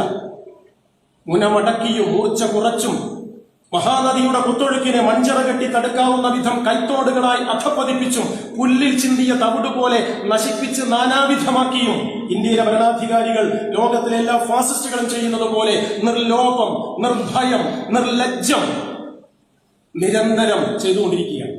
ഈ രാഷ്ട്രീയം നാം തിരിച്ചറിയാതെ പോകരുത്. വർഗീയതയെക്കുറിച്ച് ധാരാളം പ്രഭാഷണങ്ങൾ നമ്മൾ കേൾക്കുകയും നിങ്ങളിൽ പലരും നടത്തുകയും ചെയ്യുന്നത് കൊണ്ട് ഞാനത് വിസ്താര ഭയത്താൽ വിട്ടുകളയുകയാണ്. വർഗീയതയ്ക്കെതിരായ പോരാട്ടം, മതനിരപേക്ഷതയ്ക്ക് വേണ്ടിയുള്ള പോരാട്ടം, മാനവികതയുടെ മസ്തകം തകർക്കാനുള്ള വൃത്തികേടിനെതിരെയുള്ള മുന്നേറ്റം യുക്തിവാദികളോ കമ്മ്യൂണിസ്റ്റുകാരോ മാത്രം മുന്നിൽ നിന്ന് നയിക്കേണ്ടതല്ല എന്നും ഇന്ത്യ രാജ്യത്തിലെ സകല ജനാധിപത്യ സുമനസ്സുകളും സംഘടിതവും സക്രിയവും സചേതനവും സുസജ്ജവുമായി സമരതീക്ഷ്ണമായി സംഘടിപ്പിക്കേണ്ടതാണെന്നുമുള്ള രാഷ്ട്രീയ ഉള്ളടക്കമാണ് നാം നെഞ്ചോട് ചേർത്ത് പിടിക്കേണ്ടത്. അതാണ് സഖാവ് ദാസേട്ടനോട് ചെയ്യാൻ കഴിയുന്ന ഉജ്ജ്വലമായ അനുസ്മരണം. വർഗീയതയ്ക്കെതിരെ വർഗൈക്യം എന്ന ഇന്ത്യയിലെ ഏറ്റവും വലിയ വിപ്ലവ തൊഴിലാളി പ്രസ്ഥാനമായ CITU മുന്നോട്ട് വെക്കുന്നത് ഈ രാഷ്ട്രീയ ധാരണയിലാണ്. വർഗീയതയ്ക്കെതിരെ വർഗൈക്യം. മതവിരുദ്ധമാണ് മതതീവ്രവാദവും വർഗീയതയും. മനുഷ്യനെതിരാണ് മതതീവ്രവാദവും വർഗീയതയും. ദൈവനിഷേധപരമാണ് മതതീവ്രവാദവും വർഗീയതയും. ഇത് നാം പഠിപ്പിച്ചു കൊടുക്കണം. അങ്ങനെ വന്നാലോ മതവിശ്വാസികളായ പരകോടി മനുഷ്യരെ മുൻപന്തിയിൽ അണിനിരത്തി വേണം, മുഖമുയർത്തിയും മുണ്ടുമുറുക്കിയെടുത്തും പഠിപ്പിച്ചു വേണം വർഗീയതയ്ക്കും മതതീവ്രവാദത്തിനെതിരെയുള്ള മഹാപോരാട്ടത്തിന്റെ അണി രൂപപ്പെടുത്താൻ. അമരത്തിരിക്കാനും കമ്മ്യൂണിസ്റ്റുകാരല്ല സത്യത്തിൽ മുൻപന്തിയിൽ നിൽക്കേണ്ടത്, മതവിശ്വാസികളായ മഹാലക്ഷങ്ങളാണ്. എല്ലാ മതങ്ങളും പറയുന്നത് ദൈവമാണ് വലിയവൻ എന്നാണ്. എന്നാൽ എല്ലാ മതതീവ്രവാദികളും പിശുക്കില്ലാതെ പുരപ്പുറത്ത് കയറി കുംഭയിളക്കിയും കൊമ്പു കുലുക്കിയും പ്രഖ്യാപിച്ചുകൊണ്ടിരിക്കുന്നത് ദൈവം അപകടത്തിലാണ്, അവൻ അംഗരക്ഷകരായി ആയുധ പരിശീലനം നൽകിയ അരോഗദൃഢഗാത്രരായ 1000 വേണം എന്നാണ്. നോക്കൂ നിങ്ങൾ, ശിവനാണ് വലിയവൻ എന്ന് ശിവപുരാണം, ശിവദാസൻ ശിവസേനയിൽ ചേരണം ശിവനെ സംരക്ഷിക്കാൻ എന്ന് RSS, അല്ലാഹു അക്ബർ എന്ന് ഇസ്ലാം, അള്ളാഹനെ കാക്കാൻ അബ്ദുറഹിമാൻ SDPIയിൽ കരാട്ടെ പരിശീലനത്തിന് നിർബന്ധമായി എത്തണം എന്ന് SDPI, ശിവനെ കാക്കാൻ ശിവസേന, അള്ളാനെ കാക്കാൻ Al Umma, Lashkar e Taiba, Al Qaeda, SDPI, PFI, Popular Front of India. പടച്ചവനെ കാക്കാൻ പടപ്പുകൾ പടപുറപ്പെടണമെന്നാണ് ഈ പരീക്ഷകൾ പുലമ്പിക്കൊണ്ടിരിക്കുന്നത്. പരമകാരുണികനും സർവശക്തനും സർവവ്യാപിയുമായ പടച്ചവൻ പരിശുദ്ധ ഖുർആൻ പറയുന്നുണ്ട്, പൂക്കളെ, പുഴുവിനെ, പൂമ്പാറ്റയെ, പൂവാടിയെ, മഞ്ചാടിക്കുരുവിനെ, മൺകൂനയെ, മഹാപർവ്വതങ്ങളെ, ആകാശവീഥിയെ, ആഴക്കടലിനെ, സകലത്തിനെയും സൃഷ്ടിച്ചത് പടച്ച തമ്പുരാനാകയാൽ പ്രാർത്ഥന അള്ളാഹുവിലേക്ക് മാത്രം. വിശുദ്ധ ഖുർആൻ. പക്ഷെ SDPI പറയുന്നത് അള്ളാനെ കാക്കാൻ അബ്ദുറഹിമാൻ കരാട്ടെ പഠിക്കണം, പടച്ചവനെ കാക്കാൻ പടപ്പുകൾ പടപുറപ്പെടണമെന്ന് പുലമ്പുന്നത് പടച്ചവന്റെ പരമപ്രാമാണികതയെ പരിഹസിക്കുന്ന പ്രത്യയശാസ്ത്ര പ്രചാരണ നിർവഹണമാണ്. മതബോധത്തിന്റെ, ദൈവചിന്തയുടെ, ഈശ്വരഭയത്തിന്റെ കടുകുമണിയുടെ പകുതിയെങ്കിലും കരളിൽ കാക്കുന്ന ഒരു മതവിശ്വാസിക്കും പ്രിയപ്പെട്ടവരെ മതതീവ്രവാദിയാവുക വയ്യ, വർഗീയവാദത്തിന്റെ ഏഴായലത്തേക്ക് എത്തി നോക്കുക പോലുമാവാൻ വയ്യ എന്ന് നാം പഠിപ്പിക്കണം, സ്വയം പഠിക്കണം ആദ്യം.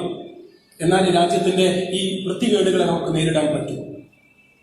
അധികാരികളുടെ അരുതായ്മകൾക്കെതിരായി ഉയർന്നു വരുന്ന പോരാട്ടത്തിന്റെ കുന്തമുനയെ മടക്കാൻ, പോരാട്ടത്തിന്റെ ഐക്യരൂപത്തെ ചിതറിത്തെറിപ്പിച്ചു കളയാൻ രാഷ്ട്രീയ കൗശലത്തിന്റെ പണിപ്പുരയിൽ മൂർച്ചപ്പെടുത്തിയെടുത്ത കാതലും കരുത്തുമുള്ള ആയുധങ്ങളാണ് വർഗീയതയും മതതീവ്രവാദവും എന്ന് നാം അറിയലാണ് ഏറ്റവും പ്രധാനം, ഏറ്റവും പ്രഥമം. അതുകൊണ്ട് സാമ്പത്തിക രാഷ്ട്രീയ ഉള്ളടക്കത്തോടൊപ്പം വർഗീയതയ്ക്കും മതതീവ്രവാദത്തിനുമെതിരായ സമരങ്ങളെ സക്രിയവും സയുക്തികവും സമരോത്സുകവുമായി കണ്ണിച്ചേർക്കുക എന്നതാണ് സാർവദേശീയ രാഷ്ട്രീയത്തിന്റെ ഉജ്ജ്വലമായ രാഷ്ട്രീയ മണ്ഡലത്തിലും ഇന്ത്യ രാജ്യത്തിന്റെ കെട്ടകാലിക അവസ്ഥയിലും കമ്മ്യൂണിസ്റ്റുകാർക്ക് ചെയ്യാനുള്ള ഏറ്റവും പ്രധാനപ്പെട്ട കടമ. ദാസേട്ടൻ ആവശ്യപ്പെടുന്ന കടമയും അങ്ങനെയാണ്. ദേശീയതയെക്കുറിച്ച് കൂടി 4 വർത്തമാനം പറഞ്ഞാൽ അവസാനിപ്പിക്കാം. 7:52. ദേശീയത ഫാസിസ്റ്റുകൾ എല്ലാ കാലത്തും നന്നായി ഉപയോഗിച്ച ഒരു രാഷ്ട്രീയ ആയുധമാണ്. ദേശീയതയ്ക്കുള്ളൊരു കുഴപ്പം, മതതീവ്രവാദികളുടെ വർത്തമാനങ്ങളെ, ചെയ്തികളെ, വിധ്വംസകതകളെ നാം എതിർത്താൽ അവർ മതവിരോധികളാക്കി നമ്മെ മുദ്രകുത്തിക്കളയും. അറിയാലോ നിങ്ങൾക്ക്. മുസ്ലിം ലീഗിന്റെ പ്രകടനം ആരംഭിക്കുന്നതും ഉയർന്നു കേൾക്കുന്നതും മുദ്രാവാക്യം ബോലോ തക്ബീർ അല്ലാഹു അക്ബർ എന്നാണ്. നാമജപ ഘോഷയാത്രയിൽ RSS ആകാശം പൊട്ടുമാറുച്ചത്തിൽ അലറി വിളിച്ചത് ഹിന്ദു ദൈവങ്ങളെ എസ്കോർട്ടും പൈലറ്റുമാക്കിയ തെറിയാണ്. ഞാൻ എന്റെ ചെറുപ്പത്തിൽ എന്റെ അമ്മൂമ്മ നിർബന്ധിച്ച് സ്നേഹത്തോടെ ശാസിച്ച് ഉമ്മറത്ത് കൊളുത്തിവെച്ച 5 തിരിയിട്ട നിലവിളക്കിന് മുന്നിൽ പുല്ലുപായിൽ ചമ്രം പടിഞ്ഞിരുന്ന് നെറ്റിത്തടത്തിൽ നീട്ടിവരച്ച ഭസ്മക്കുറിയിൽ ശ്രദ്ധ കേന്ദ്രീകരിച്ച് ഓം എന്ന് തുടങ്ങി ധാരാളം കീർത്തനങ്ങൾ ചൊല്ലാറുണ്ടായിരുന്നു. ഏതാണ്ട് 1 മണിക്കൂറോളം. അർത്ഥറിഞ്ഞ് ചൊല്ലിയതല്ല, ഒരു 7ാം ക്ലാസ്സിന് ശേഷമാണ് ഇതെന്താന്ന് നോക്കാൻ തുടങ്ങിയത്. അതുമുതൽ RSSകാരെ ഭാഷയിൽ പറഞ്ഞ ബഹുത്വം കിട്ടുകയും പോട്ടെ. വായിച്ചു മനസ്സിലാക്കുകയും അമ്മൂമ്മമാരുൾപ്പെടെയുള്ളവരെന്നെ പഠിപ്പിക്കുകയും ചെയ്ത മതവിശ്വാസവും ആചാരാനുഷ്ഠാനങ്ങളും അനുസരിച്ച് ഉറപ്പിച്ചും തറപ്പിച്ചും നമുക്ക് പറയാം, പ്രാർത്ഥന, നാമം അശ്ലീലമേയല്ല. അശരണനായ മനുഷ്യന് ലോകനാഥനായ തമ്പുരാനോട് രക്ഷിക്കണേ എന്ന് നടത്തുന്ന നിഷ്കപടവും നിരുപാധികവുമായ അപേക്ഷയുടെ പേരാണ് പ്രാർത്ഥന. അതിനപ്പുറത്തും ഇപ്പുറത്തുമാണ് നാമം വരേണ്ടത്. ഓം നമഃ ശിവായ, ഓം നാരായണായ നമ, ഓം അച്യുതായ നമ, അങ്ങനെയൊക്കെ പറയാം. അല്ലാതെ ഓം എരപ്പത്തൊടി കുറ്റിച്ചൊല്ലം കണ്ടി കല്യാണിക്കുട്ടിയായ നമ എന്ന് പറയരുത്. അങ്ങനെ നാമല്ലാന്ന്.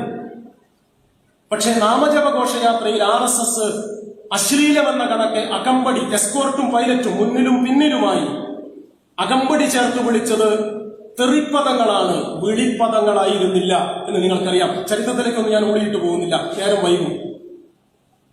ഗെയിൽ പൈപ്പിന്റെ വിഷയത്തിൽ കോഴിക്കോട്ടെ കിഴക്കൻ മലയോര മേഖലയായ മുക്കത്തിനടുത്ത് എരഞ്ഞിമാവിൽ, പന്നിക്കോട്ട്, മുക്കത്തൊക്കെ ടാറിട്ട വിശാലമായ നിരത്തുകളിൽ ജമാഅത്തെ ഇസ്ലാമി വെള്ളിയാഴ്ച ജുമാ നിസ്കരിച്ചത് മുസല്ലയിട്ട് പടിഞ്ഞാറ കയവ നോക്കി, മക്കത്തെ കയവ നോക്കി, സ്വയഫ് തികയാനിട്ട്, വരി തികയാനിട്ട്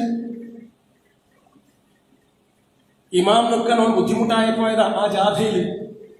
നോക്കൂ നിങ്ങൾ, മതചിഹ്നങ്ങളെ, മതമുദ്രകളെ, മതഗീതങ്ങളെ, മതാശയങ്ങളെ, ആത്മീയതയുടെ അന്തസത്തയെ രാഷ്ട്രീയത്തിന്റെ ആലയിൽ കൊണ്ടുപോയി കുറുക്കിക്കെട്ടി മുറുക്കിക്കറക്കുന്ന കുടിലതയാണ് മതതീവ്രവാദം.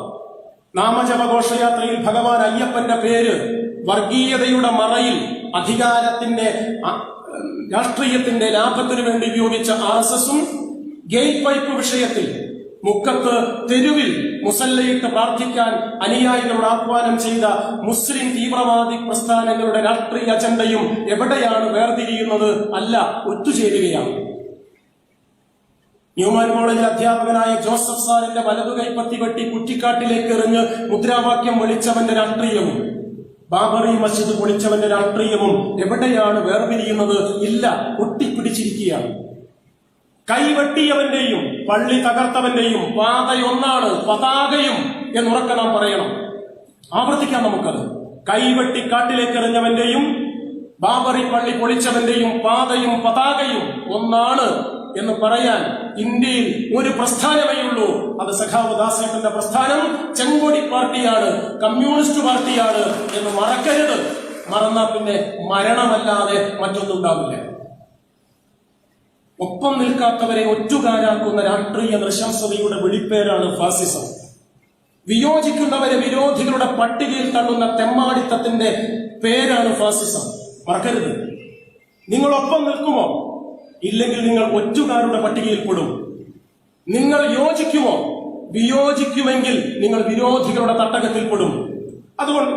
അതുകൊണ്ടാണ് ഈസ്റ്റ സെറ്റിൽ വാർ കുറ്റമേതും ചെയ്യാതെ കാരിരുമ്പു ചങ്ങലകളാൽ കൈകൾ ബന്ധിച്ച് ഇരുമ്പു മറയ്ക്കുള്ളിൽ കഴിയേണ്ടി വരുന്നത്. അതുകൊണ്ടാണ് കേരളീയനായ പ്രിയപ്പെട്ട RB ശ്രീകുമാർ, ഗുജറാത്തിലെ മുൻ പോലീസ് മേധാവി, ഇന്ന് അഴിക്കുള്ളിൽ കഴിയേണ്ടി വരുന്നത്. അതുകൊണ്ടാണ് ആൾട്ട് ന്യൂസ് എന്ന് പറയുന്ന ബദൽ മാധ്യമത്തിന്റെ സ്ഥാപകന്മാരിൽ പ്രമുഖനായിരുന്ന, കൃത്യമായി പറഞ്ഞ സഹസ്ഥാപകനായ മുഹമ്മദ് സുബൈർ ഇന്ന് അറസ്റ്റ് ചെയ്യപ്പെട്ടത്. സത്യത്തിന്റെ ശവമടക്കം, ശരിയുടെ ശിരച്ഛേദം, നേരിന്റെ നെഞ്ച് തകർക്കൽ, സംവാദത്തിന്റെ സ്തംഭനം, ആലോചനയുടെ അവസാനം, ചോദ്യം ചെയ്യലിന്റെ കഴുത്തറക്കൽ, ഇതെല്ലാം ഫാസിസത്തിന്റെ അടയാളമാണ് എന്ന് മറക്കരുത് കേട്ടോ. ഒരു മുഹമ്മദ് സുബൈറിനെ മാത്രമല്ല, ഒരു RB ശ്രീകുമാറിനെ മാത്രമല്ല, ഒരു ഈസ്റ്റ സെറ്റിൽവാദിനെ മാത്രമല്ല. പണ്ടത്തെ പാസ്റ്റർ നിമോളർ ജർമ്മൻ കവി പാടിയതുപോലെ അവസാനം അവരെന്നെ തേടി വന്നു, അപ്പോൾ എനിക്ക് വേണ്ടി സംസാരിക്കാൻ എന്റെ നാട്ടിൽ ആരും ഉണ്ടായിരുന്നില്ല എന്ന പാസ്റ്റർ നിമോളറുടെ വിശ്വപ്രസിദ്ധമായ കവിതാശകലം ആർത്തു വിളിച്ചു പറയുകയും പേർത്തും നെഞ്ചകത്തിൽ ആളും അഗ്നിയായി സൂക്ഷിക്കുകയും ചെയ്യേണ്ടുന്ന ആസുരമായ കാലമാണ് സഖാവ് ദാസേട്ടൻ നാം ഓർക്കുന്നത്. മറന്നു പോകരുത്. എളുപ്പമല്ല പണി. പറയുന്നത് പോലെ, പ്രസംഗിക്കുന്നത് പോലെ.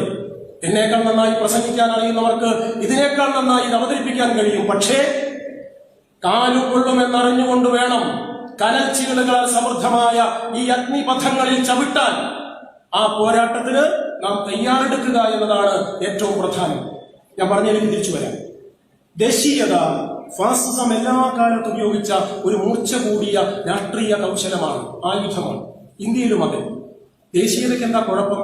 ഹിറ്റ്ലർ പറഞ്ഞു, ആര്യൻ അധിനിവേശത്തിന്റെ ശുദ്ധരക്തം ഓടിക്കൊണ്ടിരിക്കുന്ന ഞങ്ങളാണ് ലോകത്തിന്റെ മുതുകത്ത് പെരുവിരലമർത്തി വിശ്രമിക്കാൻ അവകാശാധികാരമുള്ളത് എന്ന് പറഞ്ഞാൽ ലോകം ഭരിക്കാൻ ആര്യൻ അധിനിവേശത്തിനാണ് അർഹത. ബെനിറ്റോ മുസോളിനി എങ്ങനെയാണ് പറഞ്ഞത്? ടോജോ, ഫ്രാങ്കോ, അവരെല്ലാം അങ്ങനെയാണ് പുലമ്പിയത്. ശുദ്ധരക്താവാദത്തിന്റെ രാഷ്ട്രീയ അതിപ്രസരം.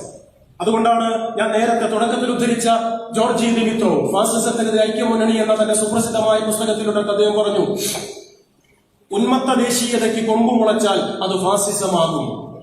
ഉന്മത്ത ദേശീയതയ്ക്ക് കൊമ്പു മുളച്ചാൽ അത് ഫാസിസമാകും. ദേശീയതയുടെ കുഴപ്പം താഴെ നിങ്ങളൊരു വർഗീയവാദിയാവണം എന്ന് പറയുന്നത് പോലെയല്ല നിങ്ങളൊരു ദേശാഭിമാനിയാകണം എന്ന് പറയുന്നത്. ആർക്കും പറയാം, ആരോടും പറയാം. നിഷ്കപടം, നിരുപാധികം, നിഷ്കളങ്കം, അല്ലേ? അതെന്ത് കുഴപ്പമുണ്ട്? അതുകൊണ്ടാണ് ഭാരതത്തെക്കുറിച്ച് സംസാരിച്ചവർ തുടങ്ങുന്നത്. നോട്ട് നിരോധനത്തിന്റെ കാലത്ത് അത് നന്നായി അവർ വിൽപ്പനയ്ക്ക് വെച്ചു. വിപണിയിൽ നല്ല വില കിട്ടി, അത് വിറ്റുപോയി. ഓർമ്മയില്ല നിങ്ങൾക്ക്? ഞാൻ നേരല്ലാത്തോട് പറയുന്നില്ല. ഒരു പ്രായമുള്ള ആള് റോട്ടിലൂടെ നടന്നു പോകുമ്പോൾ ഒരു ചെറുപ്പക്കാരൻ റോട്ടിൽ നിൽക്കുക. ഓനോട് ചോദിച്ചു, മോനെ സ്റ്റേറ്റ് ബാങ്കിലേക്ക് എത്ര ദൂരമുണ്ട്? 6 കിലോമീറ്റർ. എന്നാൽ ഓട്ടോറിക്ഷ വിളിക്കല്ലേ? ചെറുപ്പക്കാരൻ ചോദിച്ചു, അപ്പൂപ്പ നിങ്ങൾ എന്തിനാ ഓട്ടോറിക്ഷ വിളിക്കുന്നത്? സ്റ്റേറ്റ് ബാങ്ക് പോണത്? മോനെ, മോഡി ഇന്നലെ രാത്രി 8 മണിക്ക് നോട്ട് നിരോധിച്ചില്ലേ? എന്റെ അടുത്ത് കുറച്ച് നോട്ട് ഉണ്ടായിരുന്നു പഴയത്, അത് കൊടുത്തിട്ട് മാറ്റാനാണ്. അപ്പൊ ചെറുപ്പക്കാരൻ പറഞ്ഞു, ഓ അതിനാ, എന്നാ എന്റെ ബാക്കിൽ നിന്നോളി, ഞാൻ ക്യൂല. 6 കിലോമീറ്റർ പുറത്താണ്. അന്നാണ് പറഞ്ഞത് ദേശാഭിമാനം വേണം, രാജ്യസ്നേഹം വേണം, പട്ടാളത്തെ ഓർക്കണം. നമുക്ക് എന്തെങ്കിലും ഉണ്ടാൻ കഴിഞ്ഞോ? എന്റെ നാട്ടിൽ പെരുമണ്ണയിൽ ക്യൂവിൽ നിന്ന് നേരം വൈകുന്നേരം വരെ നിന്നിട്ടും ക്യൂ അവിടെ എത്താത്തത് കണ്ട് ഒരു ചെറുപ്പക്കാരൻ ഭ്രാന്തായി മോഡിയെ തെറി വിളിച്ചു. ദുഷ്ടൻ, വൃത്തികെട്ടോൻ, ക്രൂരൻ, എന്തൊക്കെയോ വിളിച്ചു. ഒരു ചെറുപ്പക്കാരൻ 10-30 വയസ്സുണ്ട്. അത് കേട്ടിട്ട് ഒരു ചെറുപ്പക്കാരൻ വന്നു. നെറ്റിന്റെ അറ്റത്തുനിന്ന് മൂക്കിലേക്ക് മൂർധാവിലേക്ക് നീട്ടി വലിച്ച കൂടി, കയ്യിലൊരു ചരട്. മറ്റേ സ്വപ്നേന്റെ വക്കീലിനെ പോലെ ചരടിന്റെ കൈയല്ല കേട്ടോ, അത് വേറെയാണ്. അത് വേറെ, അത് മറ്റേ നമ്മളെ ഏതാണ്ട് സബ്സ്റ്റേഷനിലൊക്കെ ചെന്ന മാതിരി നല്ലടത്തൊക്കെ ചരട് എന്നാ മൂപ്പരുത്. കൃഷ്ണരാജ വക്കീൽ അതൊന്നും പറയാൻ നേരല്ലേ. ഇത് കയ്യിൽ ചരട്, നെറ്റിയിൽ കൂറി, കാവി കൊണ്ട് RSS. അവൻ പറഞ്ഞു ഈ ചെറുപ്പക്കാരനോട്, മോഡിയെ ചീത്ത വിളിക്കുന്നോടാ. ഉണ്ണാതെ ഉറങ്ങാതെ കടുത്ത ചൂടിൽ കൊടും തണുപ്പിൽ മക്കളെയും നാട്ടിലും എത്താൻ കഴിയാതെ കാണാൻ കഴിയാതെ കണ്ണിമ ചിമ്മാതെ അതിർത്തികളിൽ ആയിരക്കണക്കിന് പട്ടാളക്കാർ കണ്ണിമ ചിമ്മാതെ കാവലിരിക്കുന്നത് കൊണ്ടാണടാ എനിക്കും നിനക്കും ഒക്കെ ഇവിടെ അങ്ങനെ വമ്പത്തരം പറയാൻ കഴിയുന്നത്. പട്ടാളക്കാർ ഓർമ്മ വരട, ദേശാഭിമാനം ഉണ്ടാവണട. പട്ടാളക്കാർ സഹിക്കുന്ന ത്യാഗം തട്ടിച്ചു നോക്കുമ്പം ഇവിടെ കുറച്ചൊരു അരമണിക്കൂർ ക്യൂ നിന്നുപോയാൽ എന്താണ്ടാ കുഴപ്പം? പട്ടാളത്തോർക്കണട, പട്ടാളത്തെ. ഈ ചെറുപ്പക്കാരൻ നിലത്തേക്ക് കാർക്കിച്ച് തൂക്കിയിട്ട് പറഞ്ഞു, വൃത്തിയിട്ടോനെ, ഞാൻ പട്ടാളത്തിന് ലീവിന് വന്നതാ തെണ്ടി. പിന്നെ ഓൻ അവിടെ നിന്നിട്ടില്ല. ഇപ്പം പെങ്ങളെ കല്യാണത്തിന് പണ്ടെടുക്കാൻ 4 ലക്ഷം ബാങ്കിലിട്ട് കുടുങ്ങി കുത്തിരിക്കപ്പോ ആവേ 3 ആഴ്ച ആകെ ലീവ്, 2 ആഴ്ച വൈക്കുന്ന തെണ്ടി നിൽക്കുമ്പോഴാണ് ഇപ്പം പറയുന്നത് പട്ടാളത്തെ. ബസറയിലൊക്കെ കാരക്ക ഇങ്ങനുണ്ട്. കടപ്പുറത്തേക്കാ കൂലി അടിച്ചത്. ഞാൻ പറഞ്ഞു വന്നത്, ഞാൻ ആക്ഷേപിക്കാൻ പറഞ്ഞതല്ല, തമാശ പറഞ്ഞതല്ല. നിങ്ങൾക്ക് വർഗീയവാദിയാവുക എന്ന് പറയാൻ ഇത്തിരി ചളിപ്പുണ്ടാവും. തലയിൽ മുണ്ടിടണം, ഒളിക്കണം, മറയ്ക്കണം, ഒന്ന് പതുങ്ങണം, ഒന്ന് ഒതുങ്ങണം. മറ്റേതോ ടു ബി ഫ്രാങ്ക് എന്ന് പറയില്ലേ ഇംഗ്ലീഷിൽ? പരസ്യമായി, പട്ടാങ്ങായി, പച്ചയായി പറയാം. ദേശാഭിമാനിയാകണം, രാജ്യത്തോട് കൂറുവേണ്ടേ? ഇതെന്താ പറയാ? എന്നോട് പറഞ്ഞാലും നിങ്ങളോട് പറഞ്ഞാലും അത് അംഗീകരിക്കേണ്ടി വരില്ലേ? വേണ്ടിവരും. അതാണ് ദേശാഭിമാനത്തിന്റെ പ്രശ്നം. ഓൺ നാഷണലിസം എന്ന് പറയുന്ന തന്റെ വിശ്വപ്രസിദ്ധമായ ഗ്രന്ഥത്തിൽ വിശ്വമഹാകവിയായിരുന്ന രവീന്ദ്രനാഥ ടാഗോർ ഇതിന്റെ സന്നിഗ്ധതകളെയും പ്രയാസങ്ങളെയും കുറിച്ച് വിശദീകരിക്കുന്നുണ്ട്. ഞാനത് വിട്ടുകളയുകയാണ്. ബർണാൻ ഷാ അതിനെക്കുറിച്ച് വിശദീകരിച്ചിട്ടുണ്ട്. കേസരി ബാലകൃഷ്ണപിള്ള നന്നായി വിശദീകരിച്ചിട്ടുണ്ട്. ഞാൻ അതിന്റെ വിശദാംശങ്ങളിലേക്ക് ഒന്നും പോലില്ല. പറഞ്ഞു വന്ന് ചുരുക്കി പറയാം. ദേശീയത, ദേശാഭിമാനം, രാജ്യസ്നേഹം എന്നൊക്കെ പറഞ്ഞാൽ പിന്നെ ആർക്കും ആരോടൊന്നും പറയാൻ പറ്റില്ല. ചിലർ ചോദിക്കണ്ടില്ലേ, വെള്ളത്തോളിന്റെ കവിതാശകൽ അറിയില്ലേ? നമ്മൾ മൂളിപ്പോവും. ഭാരതം എന്ന പേരു കേട്ടാൽ അഭിമാനപൂരിതമാകണം അന്തരംഗം, കേരളം എന്ന് കേട്ടാലോ തിളയ്ക്കണം ചോര നമുക്ക് ഞരമ്പുകളിൽ. വേണ്ടേ? CPM എന്ന് പറയാൻ പറ്റുമോ തിളയ്ക്കണ്ടാന്ന്? ഇവരെന്താടാ പെറ്റ മണ്ണിനോട് കൂറില്ലാത്ത, അങ്ങനെ പറയില്ലേ? പറയും. സംസ്കൃതത്തിൽ ശ്ലോകമുണ്ട് ഉപനിഷത്തിൽ, ജനനി ജന്മഭൂമിശ്ച സ്വർഗാദപിഗരീയസി. പെറ്റമ്മയും പിറന്ന മണ്ണും സ്വർഗത്തേക്കാൾ മഹത്തരമാണ്. ആയിക്കോട്ടെ, കമ്മ്യൂണിസ്റ്റുകാർക്ക് അഭിപ്രായ ഭേദമുണ്ടോ? ഇല്ല. മോഡി എന്താ പറയാ? എന്താ മോഡി പെട്രോളിന്റെ വില കുന്നുപോലെ കൂടുന്നത്? പാകിസ്ഥാൻ വരുന്നുണ്ട്, അതുകൊണ്ടാണ്. മോഡി പറയുമ്പോ പാകിസ്ഥാൻ വരുന്നുണ്ട് എന്നല്ല പറയാ, മാപ്പിളമാരുടെ പാകിസ്ഥാൻ. അതിന് ചുരുക്കുണ്ടാവും. എന്താ ഡീസലിന് വില കൂടുന്നത്? ചൈന കുഴപ്പത്തിൽ നിൽക്കുകയാണ്. നമുക്ക് പടക്കോപ്പ് വാങ്ങണ്ടേ? ചൈന എന്നല്ല മോഡി പറയാ, ചോപ്പന്മാരുടെ ചൈന. Extra fitting. പാകിസ്ഥാൻ ഇന്ത്യക്കെതിരാണെങ്കിൽ കമ്മ്യൂണിസ്റ്റ് പാർട്ടി ഇന്ത്യയോടൊപ്പമാണ്. ചൈന ഇന്ത്യക്കെതിരാണെങ്കിൽ ചോകപ്പന്മാരല്ല, ഇതിന്റെ അപ്പുറത്തെ ചോപ്പന്മാരായാലും ഇന്ത്യക്കൊപ്പമാണ് കമ്മ്യൂണിസ്റ്റ് പാർട്ടി, അല്ലേ? പക്ഷെ ചോപ്പന്മാരുടെ ചൈന, മാപ്പിളാരുടെ പാകിസ്ഥാൻ എന്നൊക്കെ പറഞ്ഞാൽ അതിന്റെ ഒരു അജണ്ട വേറെയാണ്. അങ്ങനെ ഉണ്ട്, ഞാൻ വിശദീകരിക്കുന്നില്ല. എന്നിട്ടാണ് പറയാണ്, ഭാരതം എന്ന പേരു കേട്ടാൽ അഭിമാനപൂരിതമാകണം അന്തരംഗം, കേരളം എന്ന് കേട്ടാലോ തിളയ്ക്കണം ചോര നമുക്ക് ഞരമ്പുകളിൽ. കേസരി ബാലകൃഷ്ണപിള്ള അത് കേട്ടപ്പോഴാണ് ചോദിച്ചത് വള്ളത്തോൾ നാരായണനോട്, തൃശ്ശൂരിൽ നിന്ന് കേട്ടാൽ ഡബിൾ സ്ട്രോങ് ആക്കാൻ പറ്റുമോ? അങ്ങനെ ചോദിച്ചിട്ടില്ല. ഇന്ത്യ രാജ്യത്തിന്റെ ദേശീയ ഗീതമാണ് ജനഗണമന. രവീന്ദ്രനാഥ ടാഗോറാണ് എഴുതിയത്.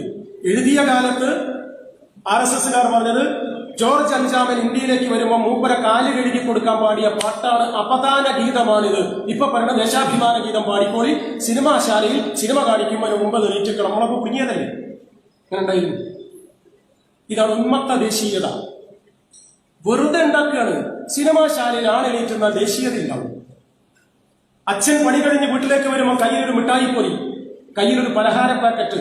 മോനിഷ്ടായി, ഉപ്പ, അപ്പ, അച്ഛ എന്നൊക്കെ വിളിക്കും. തിരിച്ചോ പണി കഴിഞ്ഞ് വരുമ്പോൾ അടിച്ചു പൂക്കുറ്റിയായി 4 കാലിലാണ് വരുന്നത്. അടുക്കളയിൽ ഭക്ഷണം പാകം ചെയ്യുന്ന അമ്മയുടെ മുടിക്കുത്തൊരു കുത്തിപ്പിടിച്ച് ചുമരനടിപ്പിച്ച് നിർത്തി മുട്ടുകാല് മടക്കി അടിവയറ്റിന് തൊഴിക്കുന്ന അച്ഛനെ സ്ഥിരം കാണുന്ന ഞാൻ എന്റെ ചെറുപ്പത്തിൽ അച്ഛനെ അച്ഛാന്നാ വിളിക്കുക, അല്ല അക്ഷരം മാറ്റിയിട്ട. ഇതാണ് പ്രശ്നം. ഇത് ദേശാഭിമാനത്തിന് ബാധകമാണ്. മക്കൾക്ക് എങ്ങനെ തോന്നണം? അമ്മയാണ്, അമ്മായിയമ്മയാണ്, ആരും തോന്നാം. മോശമായി പറഞ്ഞതല്ല ഞാൻ. അങ്ങനെ തോന്നണമെങ്കിൽ എന്ത് വേണം? അന്നം, വസ്ത്രം, പാർപ്പിടം, രോഗം വന്നാൽ ശുശ്രൂഷ, പഠിക്കാൻ വിദ്യാലയം, പഠിച്ചിറങ്ങിയാൽ പണി, ജീവിക്കാൻ സ്വസ്ഥത. ആര് തരണം? ഭരണകൂടം. കേരളത്തിൽ ആര് തരണം? പിണറായി. ഇന്ത്യയിൽ ആര് തരണം? മോഡി. എന്താ സംശയമുള്ളത്? പിണറായിക്ക് വേണ്ടി ഞങ്ങളൊക്കെ ഇങ്ങനെ പ്രസംഗിക്കുകയാണ്, മുടുക്കനാണ്. ഒരു കാര്യമില്ല. നാട്ടുകാർ പറയണം ഇയാളെ കൊണ്ട് സ്വൈര്യല്ല എന്ന് പറഞ്ഞ് അദ്ദേഹത്തോട് ഒരു ബഹുമാനവും തോന്നില്ല. പരമപുച്ഛം. തല്ലി പഠിപ്പിക്കേണ്ടതല്ല ബഹുമാനം, സ്വയം ഉണ്ടാകേണ്ടതാണ്. ദേശാഭിമാനം അതിലേറെയാണ്. ഞങ്ങൾ പറഞ്ഞു ഭാരതം, കഴുത്തിന്റെ വഴി ജപ്പാൻ കുടിവെള്ള പൈപ്പിന്റെ മണ്ണാക്കിയതുകൊണ്ടൊന്നും അഭിമാനം ഉണ്ടാവില്ല. ഭാരതം എന്ന് പറഞ്ഞുകൊണ്ട് ഉണ്ടാവില്ല. ഇന്ത്യയുടെ ദേശീയ ഗീതം പാടി നിങ്ങൾ ജനഗണമന അധിനായക ജയഹേ, കുഴപ്പമുണ്ടോ? ഇല്ല. ഭാരത ഭാഗ്യ വിധാത, കുഴപ്പമുണ്ടോ? ഇല്ല. പഞ്ചാബ്, സിന്ധ്, ഗുജറാത്ത്, മറാഠ, കുഴപ്പമുണ്ടോ? ഉണ്ട്. പിടുത്തം കിട്ടിയോ നിങ്ങൾക്ക്? ജനഗണമന അധിനായക ജയഹേ ഭാരത ഭാഗ്യ വിധാത, രണ്ടു വരിയിലും കുഴപ്പമില്ല. മൂന്നാമത്തെ വരി തുടങ്ങുന്നപ്പോഴാ പഞ്ചാബ്, കുഴപ്പമുണ്ടോ? ഇല്ല. സിന്ധ്, കുഴപ്പമുണ്ടോ? ഉണ്ട്. അത് ആരാന്റെ കണ്ടത്തില? നമ്മുടെ പറമ്പിലല്ല. മാപ്പിളാരി എന്ന് പറയുന്ന RSS പരമാന്റെ കണ്ടത്തിലാണ് ഈ സിന്ധ്. ഇന്ത്യൻ ദേശീയ ഗാനത്തിന്റെ മൂന്നാമത്തെ വരിയിലെ രണ്ടാമത്തെ വാക്ക് പ്രകാശിപ്പിക്കുന്ന പ്രദേശം ആരാന്റെ പറമ്പിലാണ്? പഞ്ചാബ്, സിന്ധ്. അവിടെയാ. അപ്പം അതിശയോക്തിപരമായി ആളങ്ങനെ പിരിപ്പിക്കരുത്. ഐസ് കണ്ടടി പെയിന്റടിക്കും, മൂക്കിന്റെ ഓട്ടം മൂന്നാക്കും, ആകാശത്തിന് പന്തലിടും, അറബിക്കടലിന് പാലം കെട്ടും. വടായി ആർക്കാ പറഞ്ഞുകൂടാത്? ദേശാഭിമാനം ഒലിപ്പിച്ചുണ്ടാക്കേണ്ടതല്ല, ഉണ്ടാവേണ്ടതാണ്.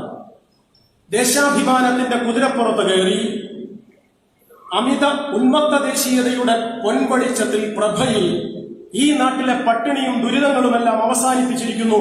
ഇതാ രാജ്യത്തിനു വേണ്ടി സ്വയം സമർപ്പിതമാകൂ എന്ന് പ്രഖ്യാപിക്കുന്ന ഫാസിസത്തിന്റെ രാഷ്ട്രീയ കൗശലങ്ങളാണ് ദേശീയതയെ ഊതിപ്പെരിപ്പിക്കുന്ന RSSന്റെ തന്ത്രം എന്ന് നാം തിരിച്ചറിയണം. അതുകൊണ്ട് അതൊരു നേർത്ത വരയാണ്. ഇങ്ങോട്ട് വീണാലും അങ്ങോട്ട് വീണാലും കുഴപ്പമാണ്. ഒന്ന് കുരുക്കള നെഞ്ചത്ത്, അല്ലെങ്കിൽ കളരിയുടെ പുറത്ത്. പാടില്ല. ദേശാഭിമാനം നല്ലതാണോ? അതെ. ദേശീയത നല്ലതാണോ എന്ന ചോദ്യത്തിന് ടാഗോറിനെ ഉദ്ധരിക്കാനാണ് കമ്മ്യൂണിസ്റ്റുകാർക്ക് ഇഷ്ടം. ടാഗോർ പറഞ്ഞു, മരം പൂവിനും നന്ന്, വിറകിനും അതെ. തീരുമാനിക്കേണ്ടത് തോട്ടക്കാരനാണ്. മൂർച്ച അടുപ്പിലാക്കണോ അല്ല പൂ പറിക്കണോ, നിങ്ങൾ തീരുമാനിച്ചാൽ മതി. ടാഗോർ പറഞ്ഞു, ചന്ദനം കട്ടിലുണ്ടാക്കാൻ നന്ന്, ചിതയൊരുക്കാനും അതെ. ആളെ കത്തിക്കാനും ചന്ദനാണ്, നല്ല കട്ടിലൊരുക്കി കടന്നുറങ്ങാനും ചന്ദനാണ്. തീരുമാനിക്കേണ്ടത് എടുക്കണോല. ദേശാഭിമാനം, ദേശീയത നല്ലതാണോ? അതെ. ചീത്തയാണോ? അതേന്ന്. ക്വിറ്റ് ഇന്ത്യ എന്ന സമരം 1942 ഓഗസ്റ്റ് മാസം 8-ാം തീയതി AICC സമ്മേളനഗിരിയിൽ കോൺഗ്രസ് അവതരിപ്പിച്ച പ്രമേയം തുടങ്ങി 9-ാം തീയതി ക്വിറ്റ് ഇന്ത്യ ദിനത്തിൽ ആരംഭിച്ചു സമരം. ക്വിറ്റ് ഇന്ത്യ എന്ന് പറഞ്ഞാൽ ഇന്ത്യയെ ഭരിക്കാൻ പുറത്തുനിന്ന് വന്നവർ പുറത്തേക്ക് പോകണമെന്നാണ്. ഇപ്പോഴോ പൗരത്വ പട്ടിക പറയുന്നത്, പൗരത്വ ബില്ല് പറയുന്നത് പുറത്തുനിന്ന് വന്നവർ പുറത്തു പോകണമെന്നല്ല. പുറത്തുനിന്ന് വന്നവർക്കും ഞങ്ങൾ കുറച്ചു പേർക്കും നന്നായി ഭരിക്കാൻ അകത്ത് ഞങ്ങൾക്ക് ഇഷ്ടമില്ലാത്തവരുടെ പട്ടികയുണ്ടാക്കി അവരെ പുറത്താക്കണം എന്നാണ്. ഇതാണ് പ്രശ്നം. ഈ രാഷ്ട്രീയം നാം തിരിച്ചറിയണം. ഞാൻ എന്റെ പ്രഭാഷണം ചുരുക്കുകയാണ്. പ്രിയപ്പെട്ടവരെ, അഖിലേന്ത്യാ രാഷ്ട്രീയത്തിൽ ഞാൻ തുടക്കത്തിൽ പറഞ്ഞതുപോലെ അത് തന്നെ ആവർത്തിക്കട്ടെ, അസാധാരണവും അപകടകരവും അപക്വവുമായ ഒരു രാഷ്ട്രീയ സന്ധിയിലാണ് നാം ദാസേട്ടനെ അനുസ്മരിക്കുന്നത്. കേരളത്തിൽ ഇടതുപക്ഷ ജനാധിപത്യ മുന്നണി സർക്കാർ തുടരണം എന്ന് കമ്മ്യൂണിസ്റ്റ് പാർട്ടി, മാർക്സിസ്റ്റ് ആവർത്തിച്ച് സകലരോടും സവിനയം അപേക്ഷിക്കുന്നത് കൊടിവച്ചക്കാരിൽ സഖാവ് പിണറായി വിജയൻ ഉലകം ചുറ്റാനുള്ള ഊക്കിനല്ല. ഞങ്ങളെപ്പോലുള്ള സാധാരണ പ്രവർത്തകർക്ക് പറയുമ്പോൾ ഒരു ചൊർക്ക് കിട്ടാൻ, കമ്മ്യൂണിസ്റ്റ് പാർട്ടിയുടെ ഭരണമാണ് എന്നൊരു മുടുക്ക് കിട്ടാനുള്ള ആവേശത്തിനല്ല. പിന്നെയോ കാർമേഘാവൃതമായ ഇന്ത്യ രാജ്യത്തിന്റെ അഖിലേന്ത്യാ രാഷ്ട്രീയത്തിന്റെ ആകാശവീഥികളിൽ പ്രകാശത്തിന്റെ പ്രത്യാശയുടെ പൊൻകിരണമായി, പ്രതീക്ഷയുടെ തുരുത്തായി, കരുത്തിന്റെ പ്രതീകമായി, ചെറുത്തുനിൽപ്പിന്റെ ചേതനയായി, ആശ്വാസത്തിന്റെ അത്താണിയും പ്രതിരോധത്തിന്റെ പടച്ചട്ടയുമായി ഈ കൊച്ചു കേരളമിത ചുവന്നു തുടുത്ത് തല ഉയർത്തിപ്പിടിച്ച് ശരിയുടെ ശിരസുയർത്തി നെറികേടിനെതിരെ ചൂണ്ടുവിരൽ ഉയർത്തി നിൽക്കുന്നു. ആ രാഷ്ട്രീയം തുടരണം. അല്ലാതെ പിണറായി മുഖ്യമന്ത്രിയാവോ, കമ്മ്യൂണിസ്റ്റുകാർക്ക് ഭരണം കിട്ടുമോ, അത് രണ്ടാമത്തതല്ല, 1000ാമത്തെ കാര്യമാണ് കമ്മ്യൂണിസ്റ്റുകാർക്ക്. ഒന്നും രണ്ടും നൂറുമല്ല, 1000ാമത്തെ കാര്യമാണ് ഭരണ തുടർച്ച എന്നതൊക്കെ. അതിനപ്പുറത്ത് തല തന്നെ അറ്റുപോകുന്ന കാലത്ത് തലമുടിയുടെ അറ്റം പിളരാതെ കിട്ടാനുള്ള ഷാമ്പുവിനെ കുറിച്ചുള്ള TV പരസ്യം കാണുന്ന കൊച്ചുമകളെ കുറിച്ച് ഉത്കണ്ഠപ്പെടുന്ന അമ്മൂമ്മയെ കുറിച്ച് കവി പാടിയിട്ടുണ്ട്. തലേന്നെ ഉണ്ടാക്കുമെന്ന് ഉറപ്പില്ല. അപ്പൊ പെണ്ണു കുത്തിരുന്ന് കാണുക, തലമുടിന്റെ അറ്റം വളരാതിരിക്കുന്ന ഷാമ്പു 90 രൂപയ്ക്ക്. തള്ള പറഞ്ഞു പൂരിപ്പ തല ഉണ്ടാവൂല, എന്നിട്ട് നോക്കാം തലമുടിയും. തല തന്നെ ഉണ്ടാകുമോ നമുക്ക് ഉറപ്പില്ല. ഈ രാജ്യത്തെ അന്ധകാരത്തിന്റെ അഗാധതയിലേക്ക് അതിവേഗം ആനയിക്കാൻ ആസുര ശക്തികൾ ആർത്തലച്ചു നിൽക്കുന്ന അപക്വമായ ഒരു കാലത്ത് ഇതാ കേരളം ശരിയുടെ ശിരസ്, നെഞ്ചൂക്കിന്റെ രാഷ്ട്രീയം ആരുടെയും അക്രമത്തിന്റെ പേരിലല്ല, മറിച്ച് വിനയത്തിന്റെ, വിശാലതയുടെ, വികസനത്തിന്റെ, രാഷ്ട്രീയ സത്യസന്ധതയുടെ, നേരിന്റെ, നെറികേടിനെതിരായ നെഞ്ചുവിരിച്ച രാഷ്ട്രീയത്തിന്റെ ശരിമ പടരാൻ, കരുത്തു പകരാൻ ഈ കേരളം നമുക്ക് നിലനിർത്തേണ്ടതുണ്ട്. വലതുപക്ഷ കോർപ്പറേറ്റ് വർഗീയ മാധ്യമ കുലാക്കുകളെല്ലാം നമുക്കെതിരാണ്. നേരത്തെ സ്വാഗത പ്രസംഗത്തിൽ സഖാവ് ബാബുവേട്ടൻ സൂചിപ്പിച്ചതുപോലെ കേരളത്തിലെ എല്ലാ സകലമാന വർഗീയ പ്രസ്ഥാനങ്ങളും നാമ്പെടുക്കാൻ നിൽക്കുന്നത്, നോമ്പെടുത്തിരിക്കുന്നത് നമ്മളെയാണ്. കേരളത്തിലെ എല്ലാ വലതുപക്ഷ പാർട്ടികളും അവരുടെ അജണ്ടയിലെ ആദ്യ ദിനമായി അടയാളപ്പെടുത്തിയിരിക്കുന്നത് നമ്മുടെ അന്ത്യം കുറിക്കുക എന്നതിനാണ്. കേരളത്തിലെ എല്ലാ വലതുപക്ഷ മാധ്യമ കൂലാക്കുകളും തമ്പുരാട്ടിമാരും ഇടതുപക്ഷ പ്രസ്ഥാനത്തിന്റെ ശിരസ് പൊളിക്കുക, കമ്മ്യൂണിസ്റ്റ് പ്രസ്ഥാനത്തിന്റെ യശസ് തകർക്കുക എന്നതാണ് ഏറ്റവും പ്രധാന അജണ്ടയാക്കിയത്. കമ്മ്യൂണിസ്റ്റ് പാർട്ടിക്കെതിരാണെങ്കിൽ കുന്നിമണിയുടെ വലിപ്പത്തിൽ കിട്ടുന്ന കുറ്റങ്ങളെ കുന്നിന്റെ പരുവത്തിലാക്കി പർവ്വതീകരിക്കുന്ന രാഷ്ട്രീയ കൗശലം.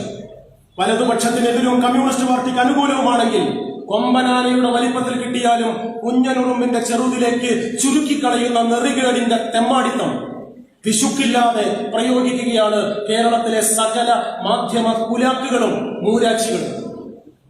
കമ്മ്യൂണിസ്റ്റ് പാർട്ടിക്കാരൻ എന്തു ചെയ്യുന്നു എന്ന് ഗവേഷണം നടത്തണ്ട എന്നല്ല ഞങ്ങൾ ആക്ഷേപിച്ചത്. നിങ്ങളുടെ കണ്ണ്, നിങ്ങളുടെ ജാഗ്രത, നിങ്ങളുടെ തിരുത്തൽ, ശാസന മാത്രമല്ല ശിക്ഷയും സദാ സ്വീകരിക്കാൻ സന്നദ്ധമാണ് ഇടതുപക്ഷം, കമ്മ്യൂണിസ്റ്റ് പാർട്ടി. ലെനിൻ ശരിയായി നിരീക്ഷിച്ചതുപോലെ ഗർഭസ്ഥ ശിശുവിനും ശവശരീരത്തിനും ഒഴികെ ഒന്നമ്മയുടെ വയറ്റിൽ, മറ്റത് ജീവനില്ലാതെ മൃതം.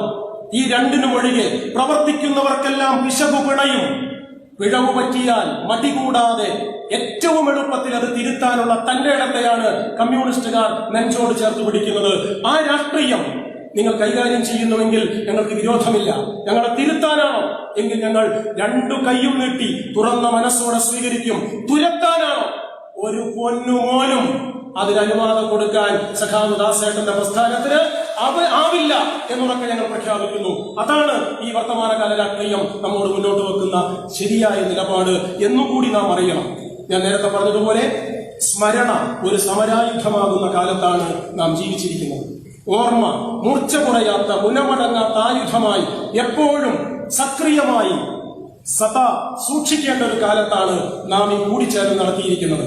ഞാൻ നേരത്തെ പറഞ്ഞതുപോലെ പതിതപക്ഷത്തോടൊപ്പം പതറാതെ, അർത്ഥലക്ഷങ്ങൾക്ക് വേണ്ടി അടിപതറാതെ, അകാലത്തിൽ മാരകരോഗം നമ്മിൽ നിന്നും വേർപെടുത്തിയെങ്കിലും ജീവിതത്തിന്റെ അവസാന ശ്വാസം വരെ, ഇംഗ്ലീഷ് പറയില്ല ടിൽ ദി ലാസ്റ്റ് ബ്രീത്ത്, അങ്ങനെ പറയാം, അവസാന ശ്വാസം വരെ പതിതപക്ഷത്തോടൊപ്പം പതറാതെ പൊരുതിയ, സൂര്യശോഭയാർന്ന, നക്ഷത്രത്തിളക്കമാർന്ന, കാരിരുമ്പിന്റെ കാഠിന്യവും ഇളം കാറ്റിന്റെ മർദ്ദവുമുള്ള കമ്മ്യൂണിസ്റ്റ് ബോധ്യങ്ങളിൽ നിന്ന് അരക്കഴഞ്ചും അടിപതറാതെ അചഞ്ചലനായി പൊരുതിയ ഒരു ധീരനായ സഖാവ്.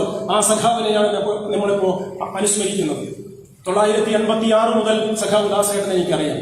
ഞാൻ എന്റെ നാട്ടിലെ ഡിവൈഎഫ്ഐ യൂണിറ്റ് സെക്രട്ടറി ആയിരുന്നു. 16ാമത്തെ വയസ്സിൽ 1ാം വർഷം ഡിഗ്രി ഗുരുവായൂർ കോളേജിൽ പഠിക്കുമ്പോൾ 86. 1990 ഞാൻ കോഴിക്കോട് ഡിവൈഎഫ്ഐ ജില്ലാ കമ്മിറ്റി നേതാവായി വരുന്നത്. അന്നു മുതൽ ഏറ്റവും അടുത്ത ബന്ധം മരിക്കുവോളം സൂക്ഷിച്ച ഒരു ധീരനായ സഖാവായിരുന്നു സഖാവ് ദാസേട്ടൻ. ഞാനൊക്കെ പ്രവർത്തിക്കുമ്പോൾ ഡിവൈഎഫ്ഐയിലാണ് പ്രവർത്തിച്ചത്. സഖാവ് ബൈജു ഒക്കെ SFIയുടെ നേതാവായി ദാസേട്ടനുമായി വലിയ ആത്മബന്ധമുള്ള ആളാണ് എന്ന് ഞങ്ങൾ പലപ്പോഴും ദാസേട്ടന്റെ വീട്ടിൽ, അദ്ദേഹം വാടക വീട്ടിൽ താമസിക്കുമ്പോൾ പാർട്ടി ഓഫീസിലൊക്കെ വരുമ്പോൾ കാണാം. സഖാവ് ദാസേട്ടനെ കുറിച്ച് ഓർമ്മിക്കുമ്പോൾ ഈ മാധ്യമങ്ങളുമായി ചേർത്ത് വെച്ചൊരു കാര്യം കൂടി പറഞ്ഞ് 1 മിനിറ്റ് കൊണ്ട് ഞാൻ സംസാരം അവസാനിപ്പിക്കാം. ഒരു ദിവസം വലിയ വാർത്ത, സഖാവ് M. ദാസന്റെ മകൻ പഠിക്കുന്നത് സ്വാശ്രയ കോളേജിലാണ്. വൈദ്യുതി ഓർമ്മയുണ്ട്. സഖാവ് എം ദാസന്റെ മകൻ പഠിക്കുന്നത് സ്വാശ്രയ കോളേജിലാണ്. സഖാക്കളെ കുറ്റബോധത്തോടെ ഞങ്ങളൊക്കെ പറയട്ടെ, നമ്മളൊക്കെ അത് ചോരത്തളപ്പാണ്. എന്തിനേയും എവിടെയും കണ്ണും മൂക്കും നോക്കാതെ എതിർക്കുക എന്നൊക്കെയാണല്ലോ, സ്പോണ്ടേനിയസ്, തീപ്പൊരി എന്നൊക്കെയാണല്ലോ, സ്വയം അങ്ങനെയാവാണല്ലോ നമ്മൾ ചെയ്യുക. ചെറുപ്പത്തിന് ലൂക്കില് ദാസേട്ടനോട് ഞങ്ങളൊക്കെ ചോദിച്ചു, എന്തൊരു തോന്നിയാസാണ്, നിങ്ങളിങ്ങനെ ഡിവൈഎഫ്ഐയുടെ നേതാവായിരുന്നല്ലോ, സംസ്ഥാന സെക്രട്ടറി, ഇപ്പൊ പാർട്ടിയുടെ നേതാവല്ലേ, സ്വന്തം മക്കളെ ഈ പ്രമാണിമാരുടെ കോളേജിൽ പഠിപ്പിക്കുകയാണല്ലേ. ദാസേട്ടൻ ഞങ്ങളോട് പറഞ്ഞു, എനിക്കൊരു മകൾ ഉണ്ടായിരുന്നെങ്കിൽ എവിടെയെങ്കിലും പഠിപ്പിക്കാമായിരുന്നു. സഖാവ് ദാസേട്ടന് മക്കൾ ഉണ്ടായിരുന്നില്ല, മരിക്കുവോളം. സഖാവ് ദാസേട്ടന്റെ ഭാര്യ, നമ്മുടെ പ്രിയപ്പെട്ട സംസ്ഥാന കമ്മിറ്റി അംഗം, ഇപ്പൊ വനിതാ കമ്മീഷൻ അധ്യക്ഷ സഖാവ് അഡ്വക്കേറ്റ് സതീദേവി, കണ്ണൂരിലെ പാർട്ടി നേതാവ് സഖാവ് പി ജയരാജേട്ടന്റെ സഹോദരി കൂടിയാണ് പാർട്ടി സംസ്ഥാന കമ്മിറ്റി അംഗമായ സഖാവ് അഡ്വക്കേറ്റ് സതീദേവി. അവര് സഖാവ് ദാസേട്ടന്റെ മരണത്തെ തുടർന്ന് തീർത്തും ഒറ്റപ്പെട്ടു പോയൊരവസ്ഥയിൽ അവർ ഒരു കുട്ടിയെ ദത്തെടുക്കുകയാണ് ഉണ്ടായത്. മക്കളില്ലാത്ത ദാസേട്ടൻ മക്കളെ പ്രമാണിമാരുടെ കോളേജിൽ ലക്ഷങ്ങൾ ഫീസ് കൊടുത്തു പഠിപ്പിച്ചു എന്നെഴുതാൻ ഒരു പ്രയാസവും തോന്നാത്ത പരീക്ഷകളായിരുന്നു പതിറ്റാണ്ടുകൾക്ക് മുമ്പ് ഈ കേരളത്തിലും കോഴിക്കോട്ടും ഉണ്ടായിരുന്നത്. ദാസേട്ടൻ ഓർമ്മിച്ചപ്പം ഞാൻ പെട്ടെന്ന് ഓർമ്മ വന്നത് പറഞ്ഞു, ആലോചിച്ച് പറഞ്ഞതല്ല, പറഞ്ഞുകൊണ്ടിരുന്ന ഓർമ്മ വന്നതാണ്. എന്തും അവർ പറയും, എന്തും തങ്ങൾക്കിഷ്ടമുള്ളതിനെ വക്രീകരിക്കാൻ, തങ്ങൾക്കിഷ്ടമില്ലാത്തതിനെ പർവ്വതീകരിക്കാൻ, തമസ്കരിക്കാൻ, ഇങ്ങനെ തുടങ്ങി നാനാവിധമായ ചതുരുപായങ്ങൾ, സാമഭേദ ദണ്ഡനങ്ങളെല്ലാം പിശുക്കില്ലാതെ ഉപയോഗിക്കുന്നു കേരളത്തിലെ മാധ്യമങ്ങൾ. RSSനും വലതുപക്ഷത്തിനും വേണ്ടി മുട്ടിലിടയുന്നു, എച്ചില് നക്കുന്നു, പാദം തുടച്ചു കൊടുക്കുന്നു, ചെരുപ്പ് കഴുകുന്നു, പുറം തുടയ്ക്കുന്നു, മൂട് താങ്ങുന്നു, പെട്ടി തൂക്കുന്നു, വിറക് വെട്ടുന്നു, വെള്ളം കോരുന്നു, നിലം തുടച്ചു കൊടുക്കുന്നു കേരളത്തിലെ വലതുപക്ഷ മാധ്യമങ്ങൾ. വിശദാംശങ്ങളിലേക്ക് ഞാൻ പോണില്ല. മാതൃഭൂമി TV ശ്രദ്ധിക്കുമ്പോൾ അറിയണങ്ങൾ, അതിന്റെ മോണിറ്റർ സ്ക്രീനിൽ ശ്രദ്ധിച്ചാൽ അറിയാം. എല്ലാ TVക്കാർക്കും ഒരു മുഖമുദ്രയുണ്ടാവും, ഒരു എംബ്ലം, ഒരു അടയാളം. മാതൃഭൂമിയുടെ എംബ്ലം കണ്ടിട്ടുണ്ട് നമ്മൾ, അല്ലെങ്കിൽ ശ്രദ്ധിക്കണം. എനിക്ക് തോന്നിയ ഒരു കാര്യം പറഞ്ഞ് ഞാൻ അവസാനിപ്പിക്കാം. ഒരു കഴുത മുന്നിൽ വെച്ച കാവി ബക്കറ്റിൽ കലക്കി വെച്ച കാടി വെള്ളം മുട്ടിൽ നിന്ന് മോന്തി മോന്തി നക്കി കുടിക്കുന്ന വൃത്തികെട്ട ചിത്രമാണ് മാതൃഭൂമിയുടെ എംബ്ലം എന്ന് എനിക്ക് തോന്നിയിട്ടുണ്ട്. തിരുത്തണമെങ്കിൽ ഞാൻ തിരുത്താം. അവരുടെ ചെയ്തികളുമായി ചേർത്ത് വെച്ച് വായിച്ചാൽ ഇത് പോരെ എന്ന് നിങ്ങൾക്ക് തോന്നും എന്നാണ് ഞാൻ പ്രതീക്ഷിക്കുന്നത്. കേരള ഗാന്ധി കേളപ്പജിയാണ് കോഴിക്കോട്ടെ മാതൃഭൂമിയുടെ ആഫീസിന്റെ അകത്തെ മുറിയിൽ മേശപ്പുറത്ത് പരമപവിത്രതയോടെ ഒരു കുംഭത്തിൽ പാത്രത്തിൽ സൂക്ഷിച്ചു വെച്ചിരിക്കുന്നു. വെടിയേറ്റ് വീണ മഹാത്മജിയുടെ മൃതശരീരം ദഹിപ്പിച്ചു കിട്ടിയ ഇത്തിരി ചിതാഭസ്മം. അത് മാതൃഭൂമി ഓഫീസിലാണ്. അതേ മഹാത്മജിയുടെ ചരമദിനത്തിൽ RSSന്റെ അഖിലേന്ത്യാ നേതാവ് മോഹൻ ഭഗവതിനെ കൊണ്ട് എഡിറ്റ് പേജിൽ അനുസ്മരണ ലേഖനം എഴുതിച്ച പരീക്ഷകളുടെ പേരാണ് മാതൃഭൂമി. പിന്നെ അവരെങ്ങനെയാ വിളിക്കേണ്ടത്?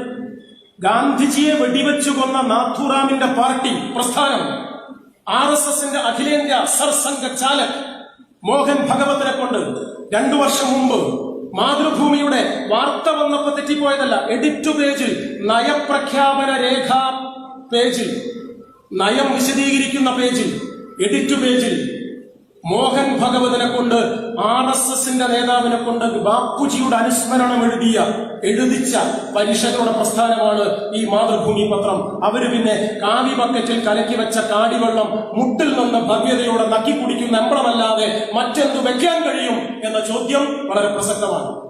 തീർച്ചയായും സൂര്യശോഭയെ വൃത്തികേടിന്റെയും ക്രൂരതയുടെയും ഉരുക്കു സൂചികൾ കൊണ്ട് നക്ഷത്ര കുഞ്ഞുങ്ങളുടെ കണ്ണുകൾ കുത്തിപ്പൊട്ടിക്കാനാവില്ല എന്ന് ഖലീൽ ജിബ്രാന്റെ പ്രസിദ്ധമായ കവിതാ ശകലമുണ്ട്.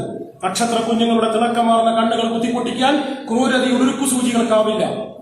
കാർമേഘ കീറുകളുടെ ഘോഷയാത്രയ്ക്ക് സൂര്യശോഭയെ മറയ്ക്കാനാവില്ല.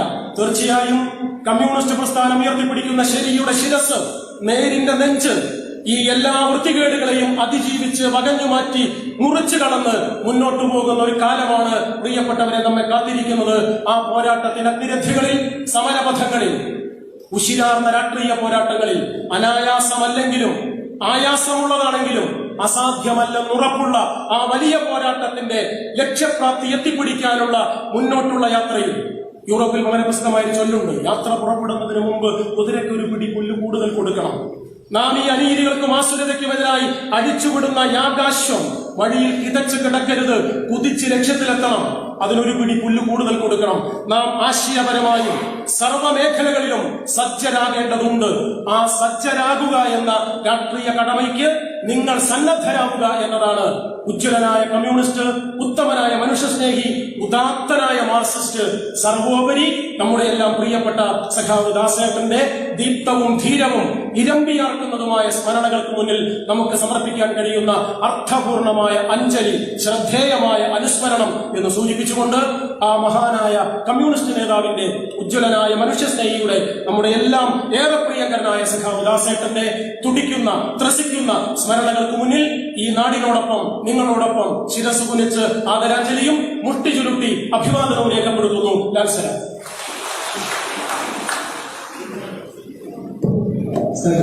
ഈ പരിപാടിക്ക് നന്ദി പറയുന്നത് സഹോദരി സന്തോഷം.